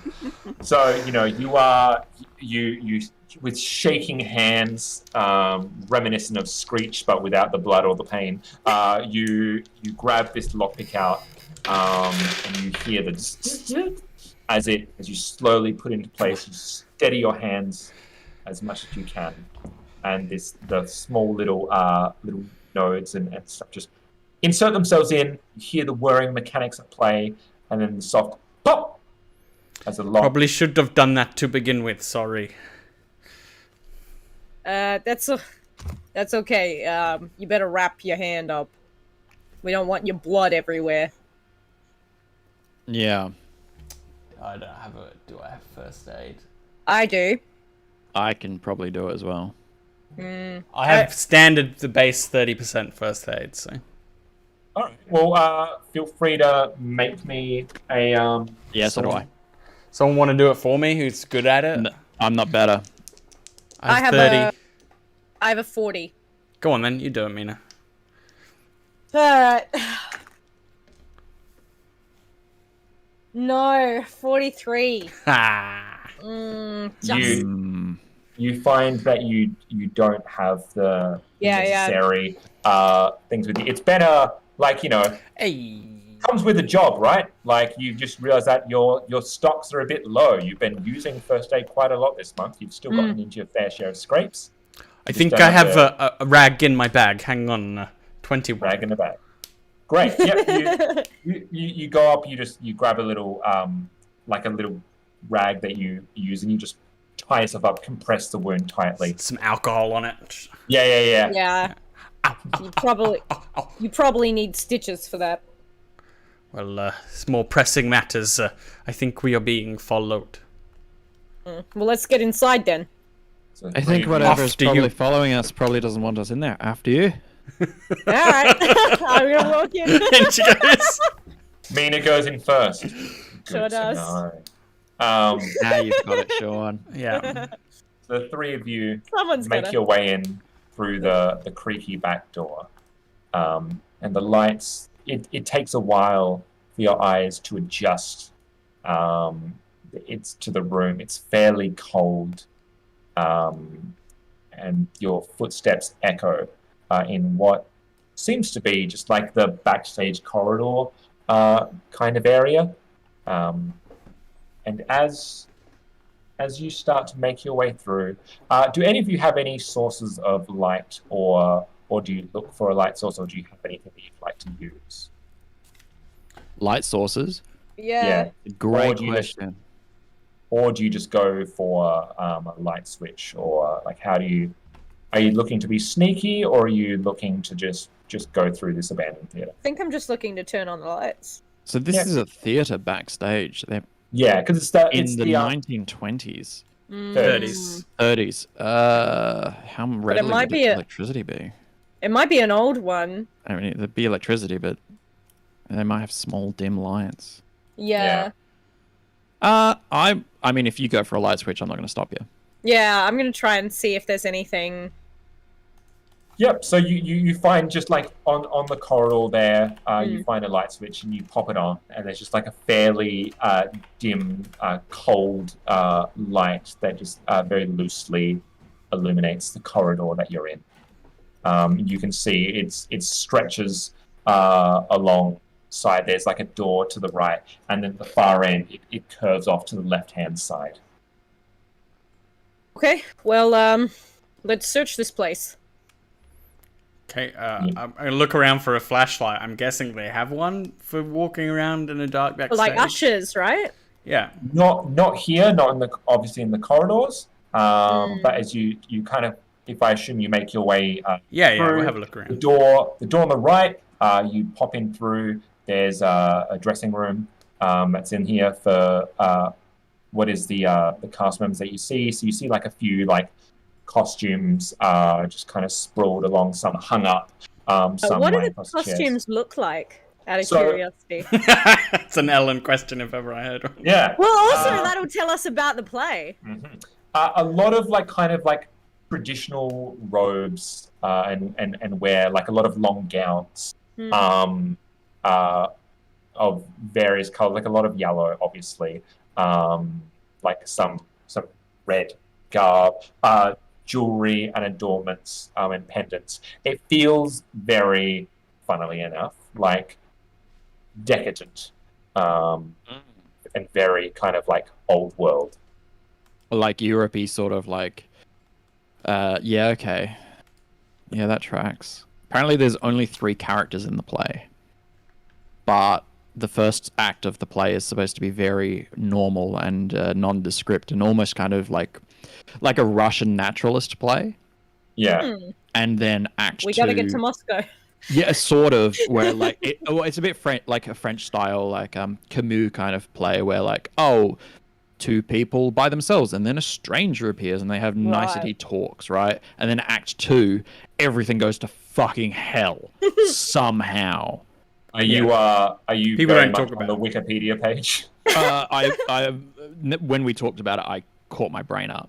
Yeah. I can't remember what their 2 characters. There's the stranger, and then That's I think right. it's Cassandra and It's not Caligula, but it's like Cassandra and like Calissa or something. Make me a spot hidden roll, the 3 of you. Yeah, taped to the side is the scene list. The scene list. No. It's 71 for 60. No. Spot hidden? Nah, not doing it. 53. 53 also. Is that under or over? Spot hidden? No. Minus No. the basic 25, so. No one got it. You have a very like cursory look around the room. You don't spend too much time in there. Chris, you can't recall. Father John can't recall who the other 2 characters are per se. Yeah. But it doesn't seem like there's anything here of particular interest to you besides it's just the where the cast members sit, right? Yeah. You continue to make your way through. You don't take a left down the corridor. There's there's like another second dressing room in there, potentially usually to delineate between male and female. There's the men's dressing room, there's the women's dressing room. And as you continue on, you come into what is the main foyer area. You see there's like near where the front door would be, there's the wall, instead of being flat, it pushes out in a square, which is where the ticketing box would be to face outside, but a person gets in from inside to let people in. And then there is, to your right, the 2 double doors that head up, that would presumably head into the theatre, and a small door, a small staircase to the right, the top of which there's a singular door. So, main stage, small alcove with a staircase to the right leading up into a singular door. Are there any posters? Any posters for this play? Absolutely. So you see the King in yellow, which has a madness-inducing sign. Right. It's got like a smudge of yellow that almost looks like from a distance just seems like someone has just with like a big glob of paint just like thrown yellow against this poster, and it says the King in yellow in red. As you go up further, what at first seems like just a random smudge is at times both familiar and unfamiliar. Like it feels both like erratic and random, but also purposeful. This like symbol, as it were.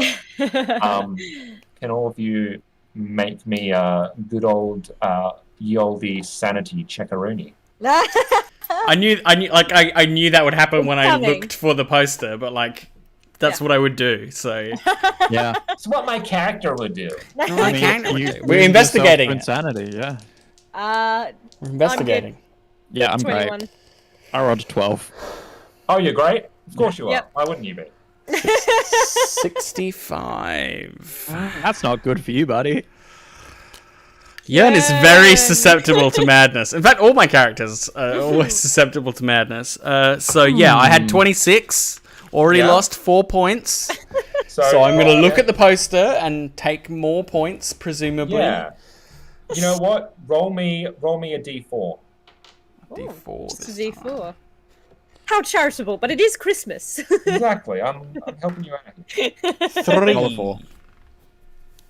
3. Well, my friend. How many sanity points were you on? Like originally? At the So start I of this- started the session at 30. My max is 60. Right. My friend, you are going to go into a bout of taking madness. Oh, Yay. not grumpy As Yearn someone again. who is dealt Who with knows? 7 hit points, 7 sanity points lost already out of a 30. That's a sizable chunk to get. Also in the last hour as well. So what I'm going to ask you to do for me is, can you please roll me a d10? This Christmas shopping trip is not turning out how I imagined. You end up giving Lenny a box and it just has a cutout tongue in it. Something. Just my eyes. 6. Oh, this is fantastic. You know what? Cool. So, also roll me another d10. Not again. 10. Oh, shit. Fuck. Okay, Oh. here's what happens. Right. Flee in panic. The hero Nice. is compelled to get as far away as possible by whatever means are available, even if it necessitates them taking the only vehicle and leaving everyone else behind. They travel for 1d10 rounds, which you just return. I don't like this. I don't like this one bit. I thought we were just going Christmas shopping. Calm. What are you? I'm gonna, What are you gonna talking run about? for the front doors. Are they open? Can I get out? They're not. There's like a big chain lock on the front. Let me out of here. I don't like this. I don't want to be. We're being followed. I'm done with all this eldritch bullshit. Let me out of here. If I can't get out the front door, then I'm gonna flee back the way we came. Father John and Mina, how do you react in this moment? He's lost his shit in his gentle way. Yeah. I don't know. I don't, kind of let him go. I guess like he's not gonna get through that front door. Well, then I'm going back the way we came. So I kind of imagine he'll be like a 4-year-old. He just needs to tire himself out a bit. Just needs to run himself down a bit. there he goes again. There, let him tire himself out. Oh, he's having a bit of a sook, but he'll sort himself out. Yeah. I'm not going to intervene. I think Okay. in part because Yearn is unstable mentally, like that's known, and he might interpret me stepping in his way as, oh, I've got this lockpick, and it can turn into a stab. Yeah. Great. I've got a reputation for being. Well, it kind happens of enough insane. times. So, as Yearn, you all get closer to this sign that's near where the front, where the main theater doors are. Yearn, you kind of step closer and closer as the 4 of you want to as the 3 of you want to get, like, what is that? Is it Is it something? Is it nothing? Is it just a smudge? No, it's not just a smudge. It's the shape, but it's not a shape you've ever seen before. Is it a shape? And these questions just keep kind of just festering in your mind, and to a point where it just becomes too overwhelming for you, and just inextricably you snap and you race to the front door. You start like bashing at this front door. You're yelling to get out, and you turn to race towards the way you came. And it is at that moment that the door to the theater swings open, and you're met. Oh, thank you. By 4 individuals dressed in a very pale yellow robe, and you have enough time as the doors swing open and close. You see before they close behind. You can see at the far end where the theater was, there are candles on the actual stage itself, and that's all you can see as these 4 people stand before you. Roll for initiative. Yeah. Oh, you don't roll for initiative. Tell me your dex. Oh. Because remember, that's how we determine initiative order. I always go. I have like 8 more rounds to flee, guys. So Yeah, you're useless. have fun, guys. 50. Yeah, I have 30. that's right. 55. I'm 55. actually faster. Yeah. That's right, because you Right. get the longest legs. Yep. Yeah. You're just gonna be running away. You bravely ran away. So, unfortunately, as per usual, Father John, you go last. Yay. That's Jörn, this is a sight before you as 4 people burst through the main theater. What do you do? I run away. Yeah, so, like, you see these, I flee these cultists, in right? terror. You see Yeah. these cultists burst in front of you, and, like, in front of your eyes, just a flash as Jörn passes between you and runs away from you down the corridor that you came. Just Where did we come in? Where's the exit? Oh my god. Mina. Jesus Christ. For the sake of ease, I'm going to use the Power Ranger symbols that I usually use. Thank you. Red, blue, green, and yellow. Yep. Maybe they have little stripes on them. They're all in Yeah. yellow. There's yellow, Or like, yellow, and face painting. Yeah, like That's little, quite culty. yeah, like little face paints. So you've got a red, a green, a blue, and a yellow. Excuse me. Can I? No, yes, go for it. Well, you took our guns away, didn't you? Yeah, because I didn't want to have to deal with gun mechanics. Also, I don't know how to balance them yet. Besides giving them guns. The answer is Um, they aren't balanced. Yes. Yeah, there you go. I kind of want to see if I can intimidate. I don't know. Okay. Okay, you're gonna try, like group intimidate them? Yeah, I guess so. Don't you Alright. know who I am? Well, as soon as someone gets near to me, I'll try and garrote them. But like, they got to get near to me first. All right. I don't want to so run as, into them and garrote. Hey, so who's first? Come on. Yeah. Yeah, so how do you intimidate these fellows, and what is your intention? Well, just tell me what you do, and I'll. yeah. She might just like go for a cigar. Take it. Light it.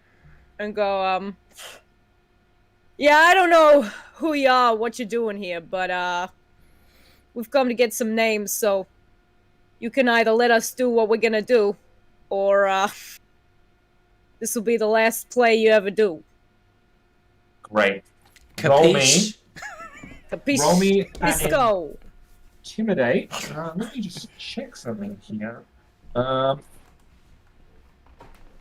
So this is what the way that opposed rolls work is you roll intimidate against something of theirs. I just need to figure out what their stat is. And also you guys just think about what you're going to be. Just think about what you've done.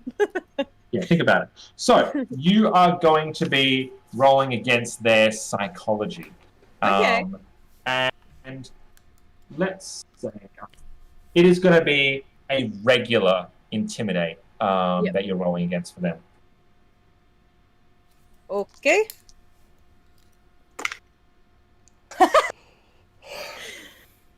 Two. Due. Two. I can't even differentiate between because I gave them each different percentages, and you smash all of them.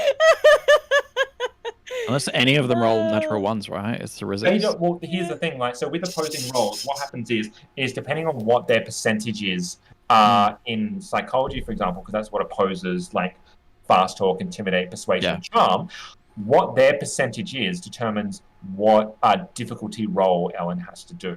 So, for example, if their opposing skill is 50% or lower, then Ellen only has to roll a regular roll. If their opposing skill is over 50%, hard, and if it's over 90%, then extreme. So it's not an opposed roll in the sense that both people roll, just what their skill is changes what Ellen has to roll under. But she did extremes. So. Yeah, Ellen rolled an extreme, so it beats everything.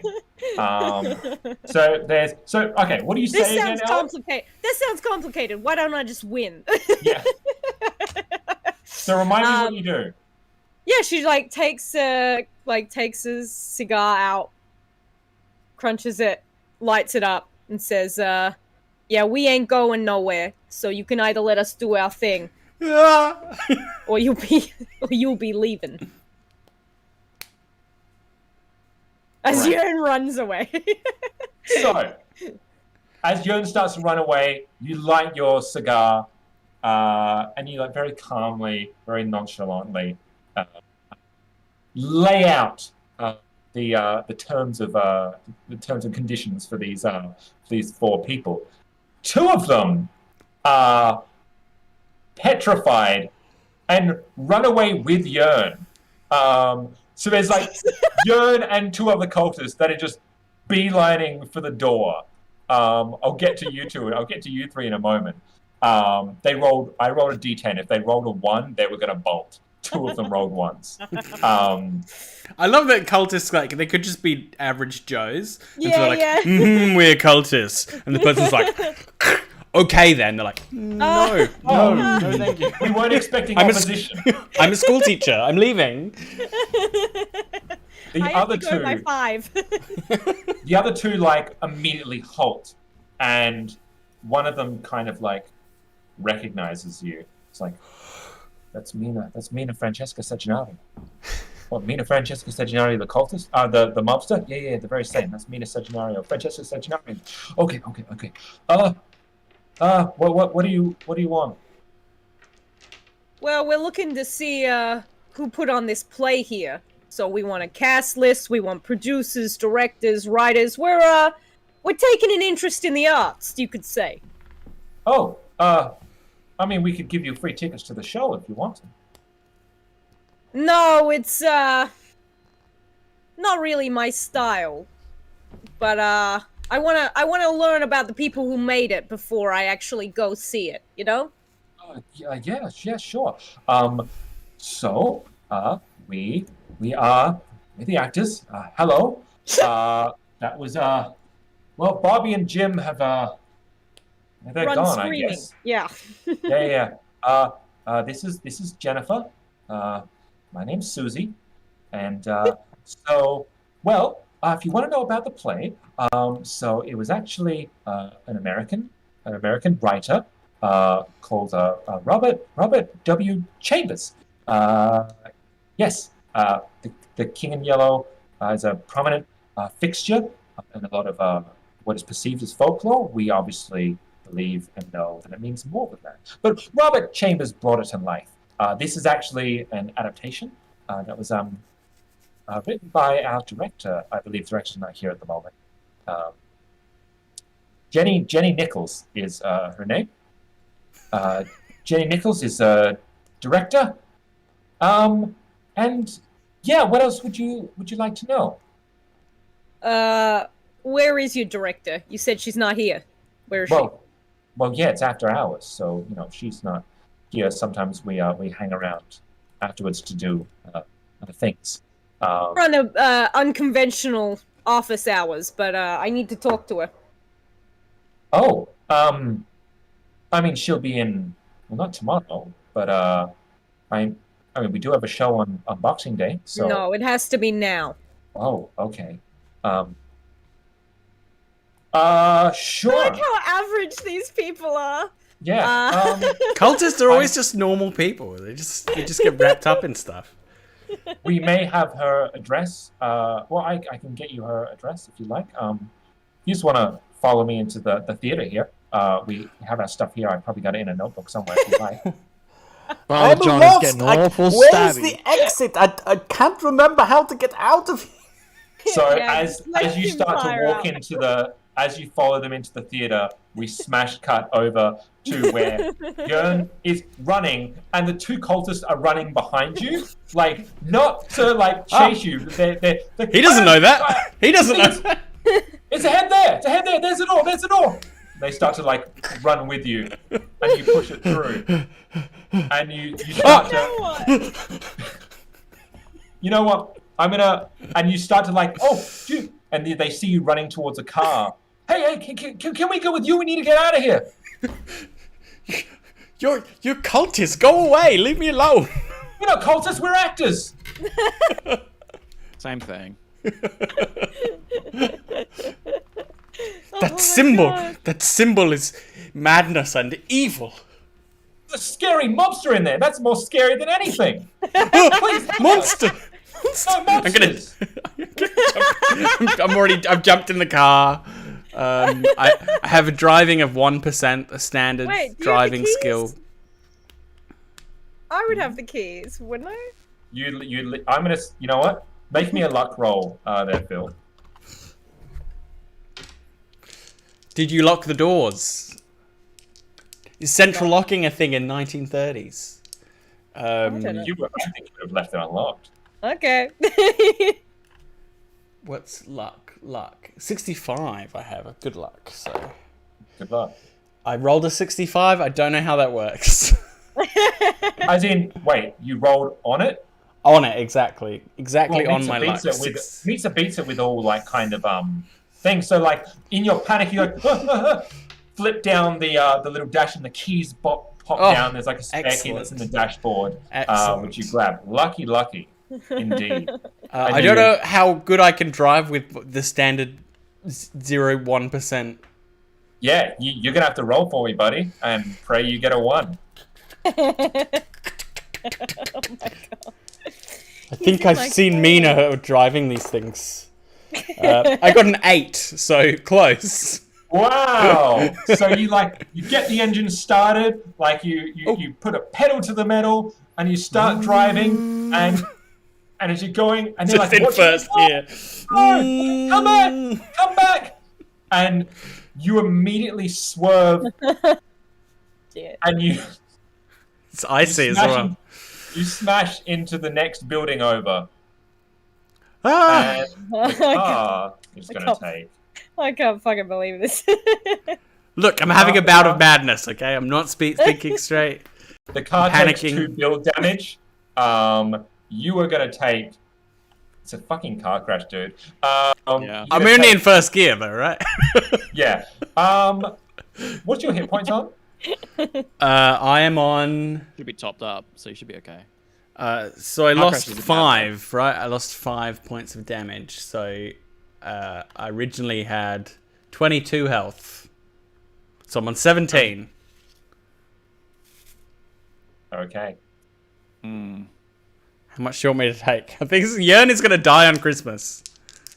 Roll 2d10. 2d10! Fuck. Jörn is going to die on Christmas. Jörn is going to die. Christmas. Maybe he'll be a Christmas ghost. That's not bad. That's 6. A 4 and a 2. Oh my god. 4 and a 2. A 4 and a 2. So very below Well average. done. It's a flesh wound. Like there is no I'm in first gear. Yeah. And there's no like seat Bro. seat bag what do you call it? Airbag. Airbag. Thank you. Your like head smacks against the steering wheel, and it's enough to knock you out of your bout of madness. Okay. Hey. Very good. As we cut back to Father John and Mina heading into the theatre. As you head forth, you go down the rows of chairs. You see more clearly now. They have a row of candles, just like little kind of like tea-light candles, tea candles rather, that are in a big, large kind of like circle, splayed around the stage. And there's a couple of like books that are laid in the center there, and is the book, the screenplay of The King in Yellow. And they go over and The stage play. Yeah, the stage play. Or are they adapting it for the theater for the silver screen? The silver screen. Oh. And what did I say her name was? Jennifer and Susie. Susan, Yeah. yeah. So Susie goes up to the front row and she pulls apart like her purse, her handbag, and like pulls out like a diary. She goes, yes, okay. And she kind of like just rips out the page, and it's the address for. Yeah, this is where you find. I mean, it's a little bit late, but yeah, I mean, if it's urgent, I guess that's fine. Yeah, if it's important. Yeah, absolutely. Go ahead. You also, if you like, we could also just give you a bit of a. Oh, do you want to hear some of what we've been doing? Like, I know you said you weren't really interested in the play, but I doing a bit think of we're all right. We'll have a chat to your director and. Mainly business stuff. The artistic stuff can be settled later. Okay. Sure. Well, They really want to show you their monologue. I've been that's practicing. okay. It's just nice to have outside eyes sometimes, But no, we understand. That's fine. So, yeah, have a good night. Tell her that we said hi. Actually, maybe don't, because you probably shouldn't give out the. I don't know. Use your discretion, really. But I hope You you say find to what a you're looking monster. for. Just like stares at Father John, who seems to be like scrutinizing them back. Yes. Good. Have a good evening. Have a good night. We're playing on Boxing Day, remember. So if you do find yourself free, We remember. come see the show. God bless and have a blessed Okay. Christmas. Well, I know where we're going next. Hey, let's So talk. you, Father John and Mina, you make your way outside with the page in hand to find that your car is not there. Ugh. And as you look down the road, as he stumbles out of what is now a very much written off car, smashed into the wall of the building next door. Did anyone catch the license number of that car?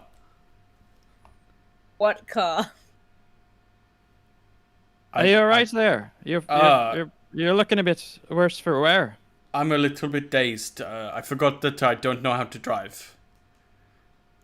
Perfect. Well, Well, you're settle a out bit of- worried there, so let's patch you up, see how you're doing. When are we burning feeling. down the theater? No, We'll get to that later. we found the director, so We're we're gonna gonna talk to pay them. her a visit. Sean, Well, I'm going to Perhaps do some the medicine. person who designed that poster should be top of our list as well, because they have obviously seen things beyond human comprehension. We Chris, talked you to said the you're doing person. a medicine roll for Phil or for yourself? Yeah, for Yeah. Phil. Yep. For Phil. Yep, make me a medicine check, thank you. Pass, just. Oh, I got 21, Nice. and I rolled Very nice. 17. I'm rolling basically everything under 20. It's I've great. noticed. I feel like your medicine roll is a D4 in Pulp Yeah. Cthulhu. I think that's D4. correct. It's D4 or D6 in Pulp.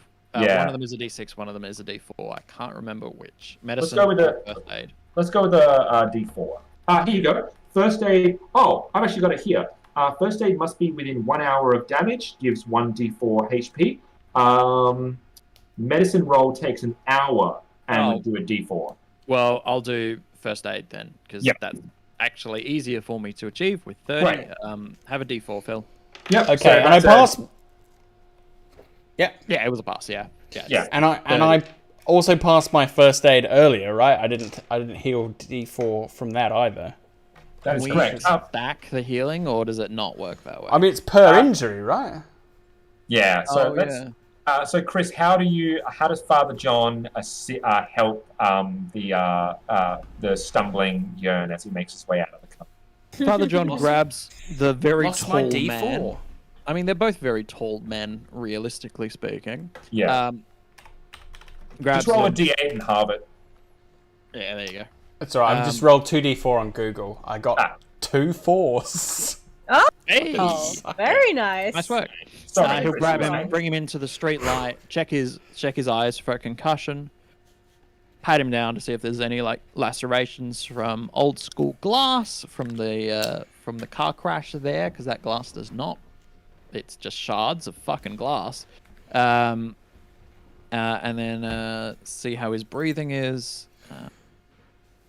Just kind of de-stress him. Any open cuts or any open wounds get patched with a bit of torn cloth from Yearn's own shirt. Because if he's got a cut So anywhere I've got, on his like, body, a bandaged arm. I've got like a bandaged head. there you go. And so you spend time you're fawning over him. You Oh stuff yeah, that- I give him a professional once over. I mean, it's, Yeah. I've got no skills in first aid, but I've got 21 in medicine, and medicine in this game is like medicine, like Yes. medication, surgery. That's correct. that It takes kind like of an hour's worth of time to So really... I'm skilled in that area. I know how to apply my Professionally you do medicine. that, Yeah, yeah. professionally I have a skill set there. So Yeah. it's a professional once over. And as you're doing your once over and really tending to Yearn, who's been more or less malleable and accepting a bit of help now that he's coming down from the high of fucking insanity. You look Father John, and as you're like patching up his head, you see something in the distance. And it starts to get closer and closer and closer. And it appears through the fog more readily. It is again that same ethereal figure. Like Santa. the really strawn, straggly hair graying. You now notice it's got just completely, it's clean shaven, gaunt cheekbones, the sunken milky white eyes, and it just stops in the middle of the road, mere meters away from you. Can all of you make a sanity roll for me? Because this thing is right up to you. Yeah, I can make one. Can I pass one? Absolutely question. not. probably not. No. And it holds something in its hand. I Yes, cannot. I did not pass. I rolled did not 82, pass. and I pass on an 82. God I have- fucking damn it, Chris. Because I have 83. 70 As of today. over 23. So Jesus no, Christ. the Phil. opposite of what he's done. And Ellen? 67 over 52. Ellen, how much sanity loss have you taken so far? As in, from Ambrosia Island, or? No, or- from this one shot. 'Cause you took some before, didn't you? I took 3. And now you've failed again. Mhm. Cool. So Ellen, both Ellen and Phil, can you How much? roll me that? It is the D6. Yep. Chris, Father John, you just take the 1 point again. Yep, sure thing. Brings me to what I rolled. Yeah, shut up. Yeah. Okay, so I take another 3, so I've lost 10 today, putting me on 20. 10 sanity in one day. I rolled a 6. Ouch. Awesome. So 9 from you. Can both of you roll a d10 for me? So I have to make another bout of insanity. I guess once you start. You're getting fucked, man. Once you 1. start, yeah. It doesn't Once stop. you pop, you just can't 6. stop. The 6. ride does not end. Yeah. At least I'm not the only one going insane this time. Yeah. It's Some good to have company. Yeah. Phil, just in Yes. the sake of for the sake of Variety. variety, roll again for me. What did you get? 10. 1. And a 10. Which is probably a lot worse. Probably just kill yourself or something. Ellen, Yes. Ellen, roll for me again. Because this one's not really applicable to what's happening at the moment. Okay. Oh, that was another 1.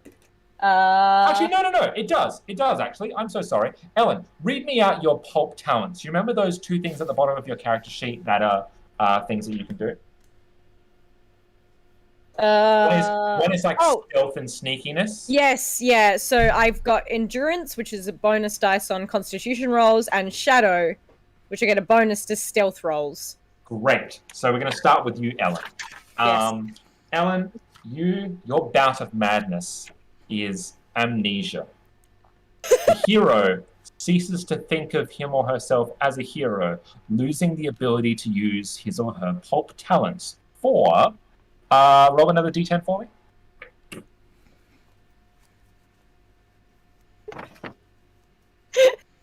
What'd you get? 10. 10. For 10 rounds. Just mild-mannered Mina. Is it just is it complete amnesia? I know who I am. but I I'm just going can't to use allow my you to talent? roleplay this how you wish. I'll just give you the exact wording. The hero ceases to think of herself as a hero, losing the ability to use his or her pulp talent. So whether you view that as, losing, faith in your abilities, using or is it like an anxiousness, or is it how you would foresee that through the character of Mina. As I would say, as long as it feels pretty uncharacteristic to who she is as a person, I feel that pretty in keeping with the idea of like insanity. Madness, right? Yeah. I feel like it's just like she's just got like an oncoming migraine almost, and you know how you get like the fog, and it's just like it's really difficult to think, to like,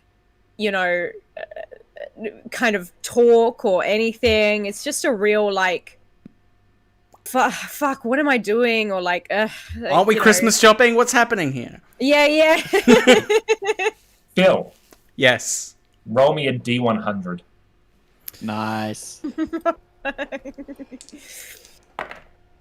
53. Kind of in the middle. Oh no. 53.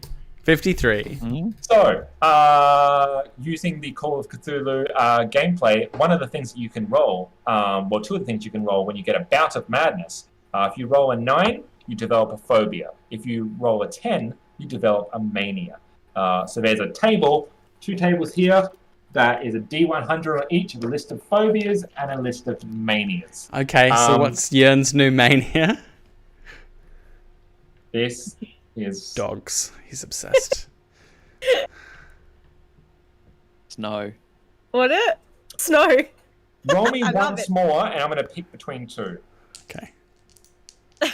Eeny, meeny, 57. miny, mo. Okay. I'm going to give you a choice. In Oh, the me a spirit of choice? In a spirit of Christmas. Oh wow. gift Thank of you so giving. much. So you so can much. either have Helminthomania, or Iconomania. So, Hell is that? Iconomania is an obsession with icons or portraits. Yep. Or Helminophobia, which is an excessive liking for worms. Ophelia or phobia? These are both manias. So Okay, so they right. Okay, so you just either take like, the inversion. You either like have an excessive liking for worms or a severe obsession for icons or portraits. Well, I think Helminophobia? Helminophobia. Yeah. Helminthomania. My apologies. Nymphomania. Mania. Yeah. Helminthomania. Cool. You want to get fucked by worms. Well, I figure it's more thematic that the symbol started off this bout, right? The symbol on the poster. Why I So rolled like twice. symbols and icons and portraits and things, I think is probably the right thing. So what I'm gonna do is I'm going to grab a notebook, a technical notebook out of my bag, and I'm gonna start trying to draw this figure. I'm just gonna try and make a portrait of him, frantically, quickly. So you kind of kneel down in the snowy road, Yeah, and just yeah. staring up at this apparition almost, and you're hastily and frantically sketching what you envisage this being to be. Ellen, how does Mina react? To what he's doing? Just to this thing in general as you encounter your bout of mania. To an eldritch being appearing on the road. Yeah, I think she just kind of grabs her head and just kind of like slumps back. Like she's not sitting down, but she's just kind of like not really wanting to look at it, not really being able to think straight. Yeah, it's just like a splitting headache almost. And Father John, Yeah, what are you doing? how do you react Good to luck, this? Chris. Have fun. Unsightly, this fucking incredible scene before you. He will look to his companions, see one basically in deep religious fervor, practically worshipping this thing, creating like an icon of it, which is just a great thing to be doing for an eldritch horror. Just making a symbol of it. And the other one who's kind of disassociating. Yeah. And he'll pull out his carving knife from deep within his priest robes, and will say, "Well, violence is never the answer unless it's against heathens and monsters. So, time to die." And you see, as you say this, you see it pull up the thing it's holding, Mm-hmm. and it like looks at it, starts to uncrumple a piece of paper, and says, "Leave a review. Leave a review."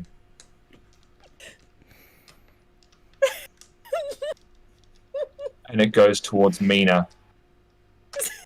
"Leave a review." What? For what? I think I want to stab it. Very much.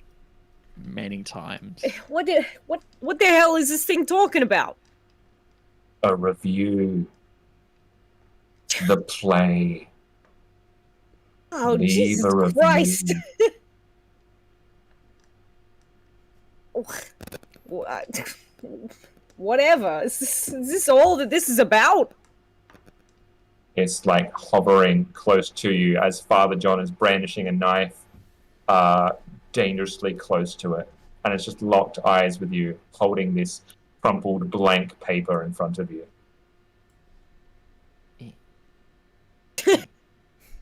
As Phil frantically sketches something The whole in front scene. of you. What do you do, Yeah. Ellen? I don't know. I don't have a pen or anything on me. Who does? You haven't even seen the play. I don't know what you're talking about. Fuck off. Totally I Mina stab it. response. I'm Mwah. fucking stabbing it. She's not giving it a review. I'm stabbing it. Yeah, go and try and stab this thing. I mean, it's incorporeal, so I don't know if I can. Also, like Ellen, do a no roll for me. I love that you just you like leave a review. Just like, Go away. Leave me alone. I don't know what you're talking about. I haven't seen your did get stupid afflicted by, play.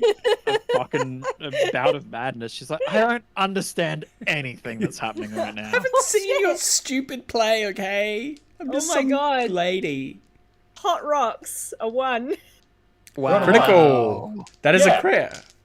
There's a fucking writing utensil right in front of you. Phil's writing shit.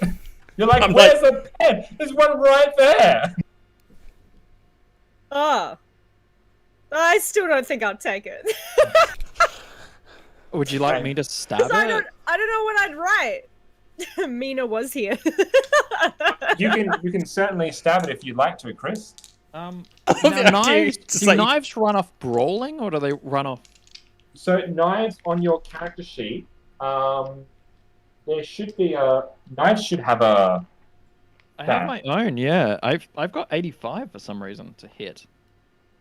Yeah, don't weapons have their own individual skills that you Yeah, write you would have. in? I assume you would Oh have. right, okay. Yeah, then I Yeah. do. Great, fantastic. Yeah, it's 85 to hit.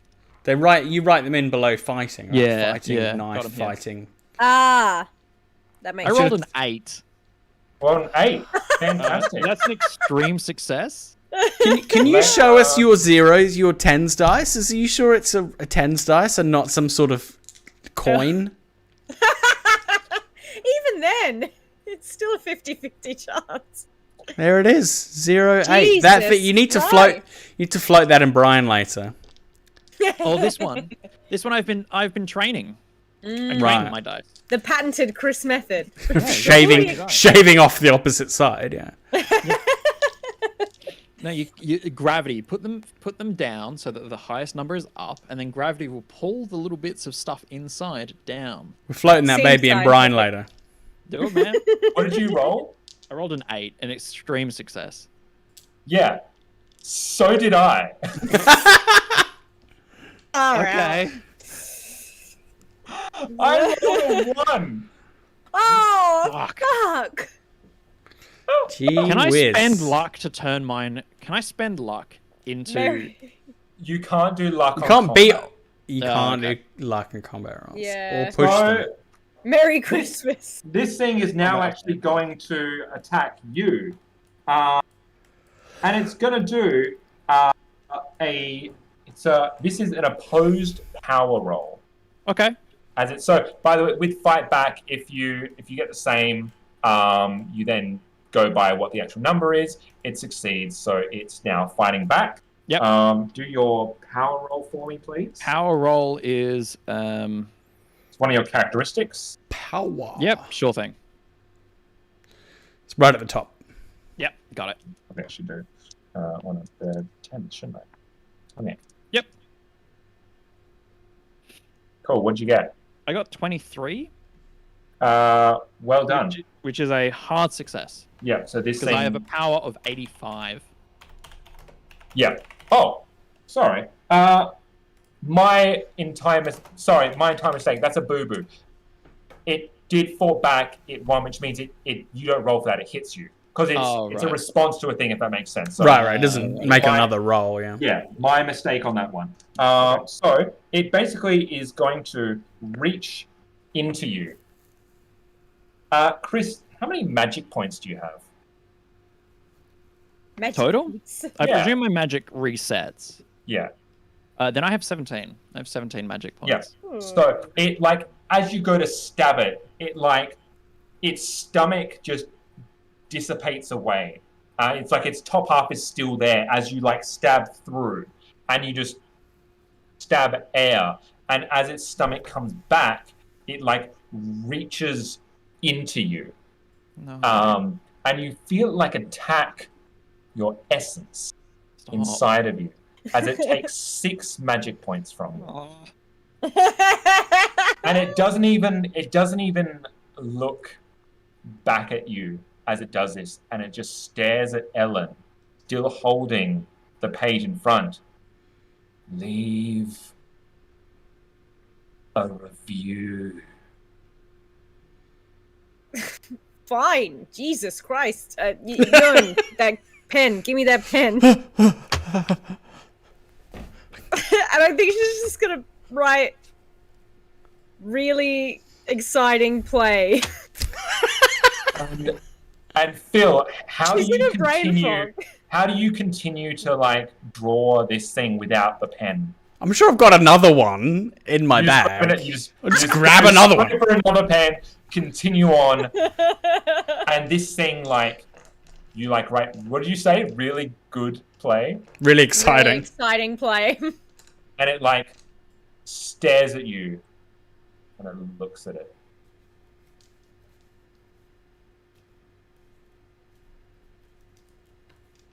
Have a Merry Christmas. And it disappears. And the page crumples to the floor. And you look at that page again. And it is no longer a page. It is a ticket stub. And you pick it up. And it says, Season Pass to the King of Yellow. Now that's entertainment.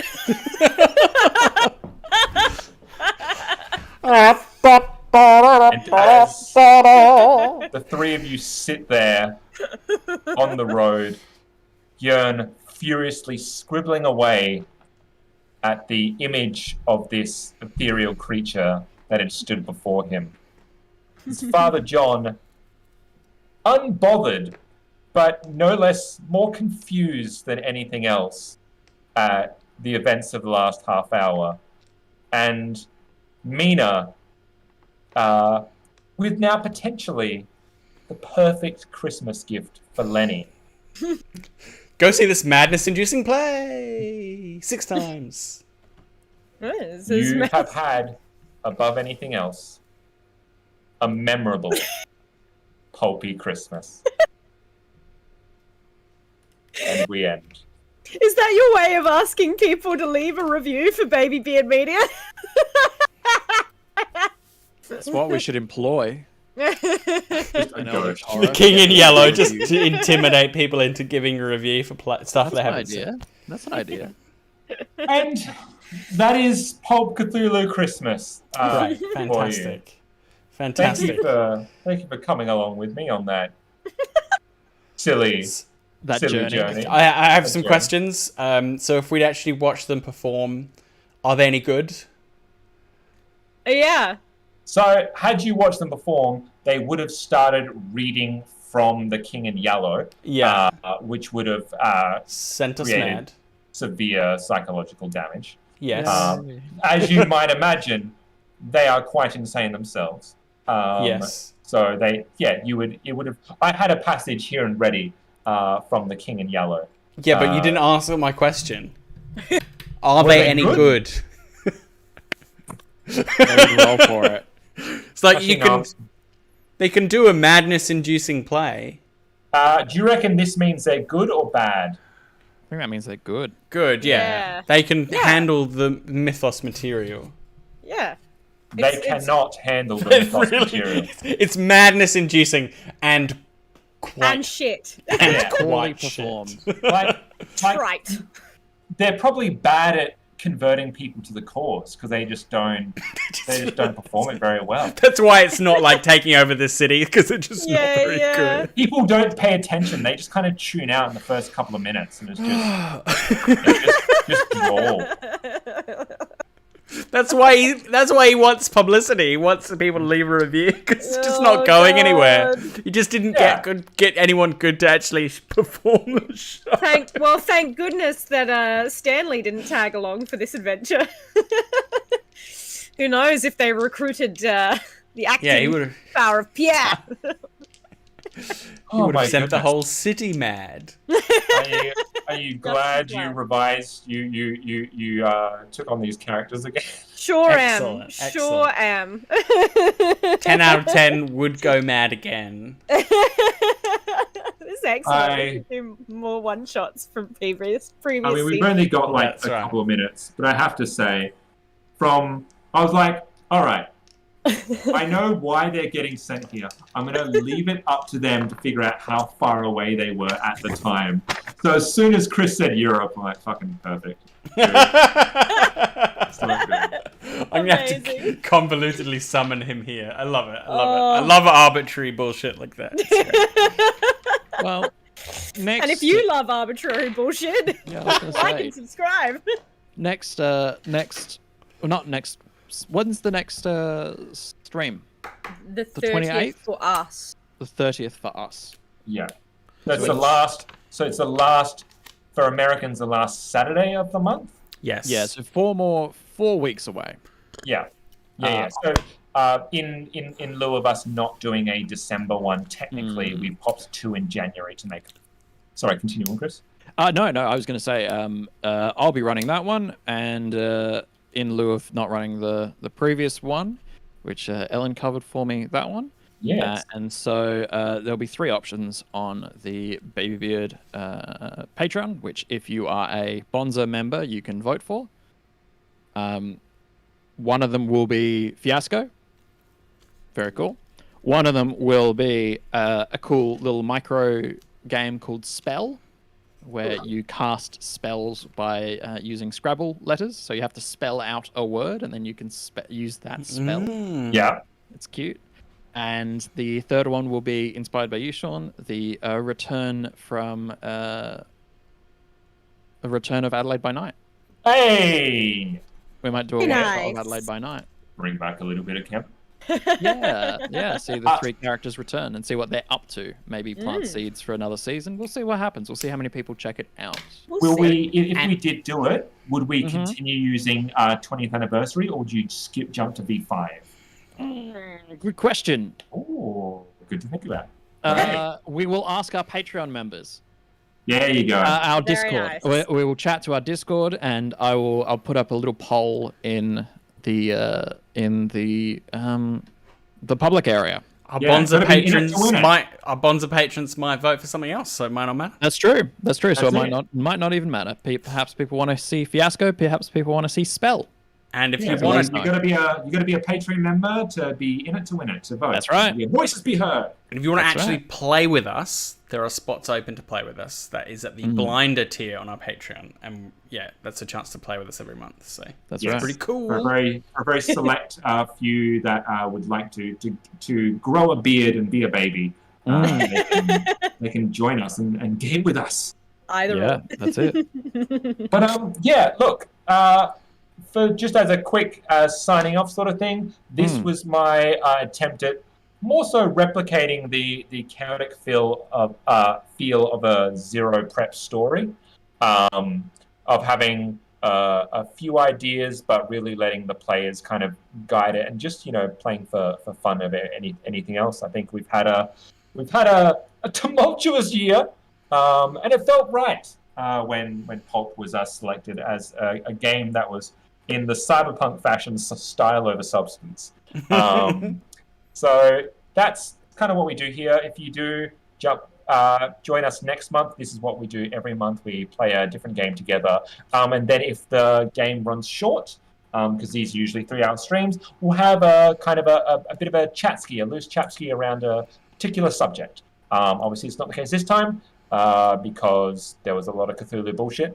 But that's fine. And so if you want to continue following us and what we do, we have the Babybeard Discord, which we have both an area for anyone that wants to join, as well as Patreon exclusive channels. On top of that, we're active on Twitter at Babybeard Media. On all good podcatchers, you can hear us weekly on Roll to Cast, ROLE, which is our tabletop role-playing podcast, where we play a different game every season, commissioned music, original stories, GM'd by a different one of us each season. We are up to The Witcher, but we've also done Pulp Cthulhu, so you can hear what those characters were up to originally, Vampire, as Chris stated, as well as Kids on Mic, Cyberpunk 2020, and Cyberpunk Red. And if you look to the future, we're going to have some live-action video essay style things on our YouTube channel, on this very channel. So like, subscribe, keep up to date, and we'll obviously let you know when that comes through. I'm not missing out anything, am I? No, Nah, just make sounds sure that everything. you as an audience tell a friend, share it around. That's the most important Absolutely. thing. Yeah. Yeah. But yeah, Happy New Year to all you people for whatever that means to you. Happy New Year. And until the next time that we meet again, I have been Sean. I've been Chris. I've been Ellen. I've been Phil. Go do stuff. Have a great Bye. evening, day, morning, whatever.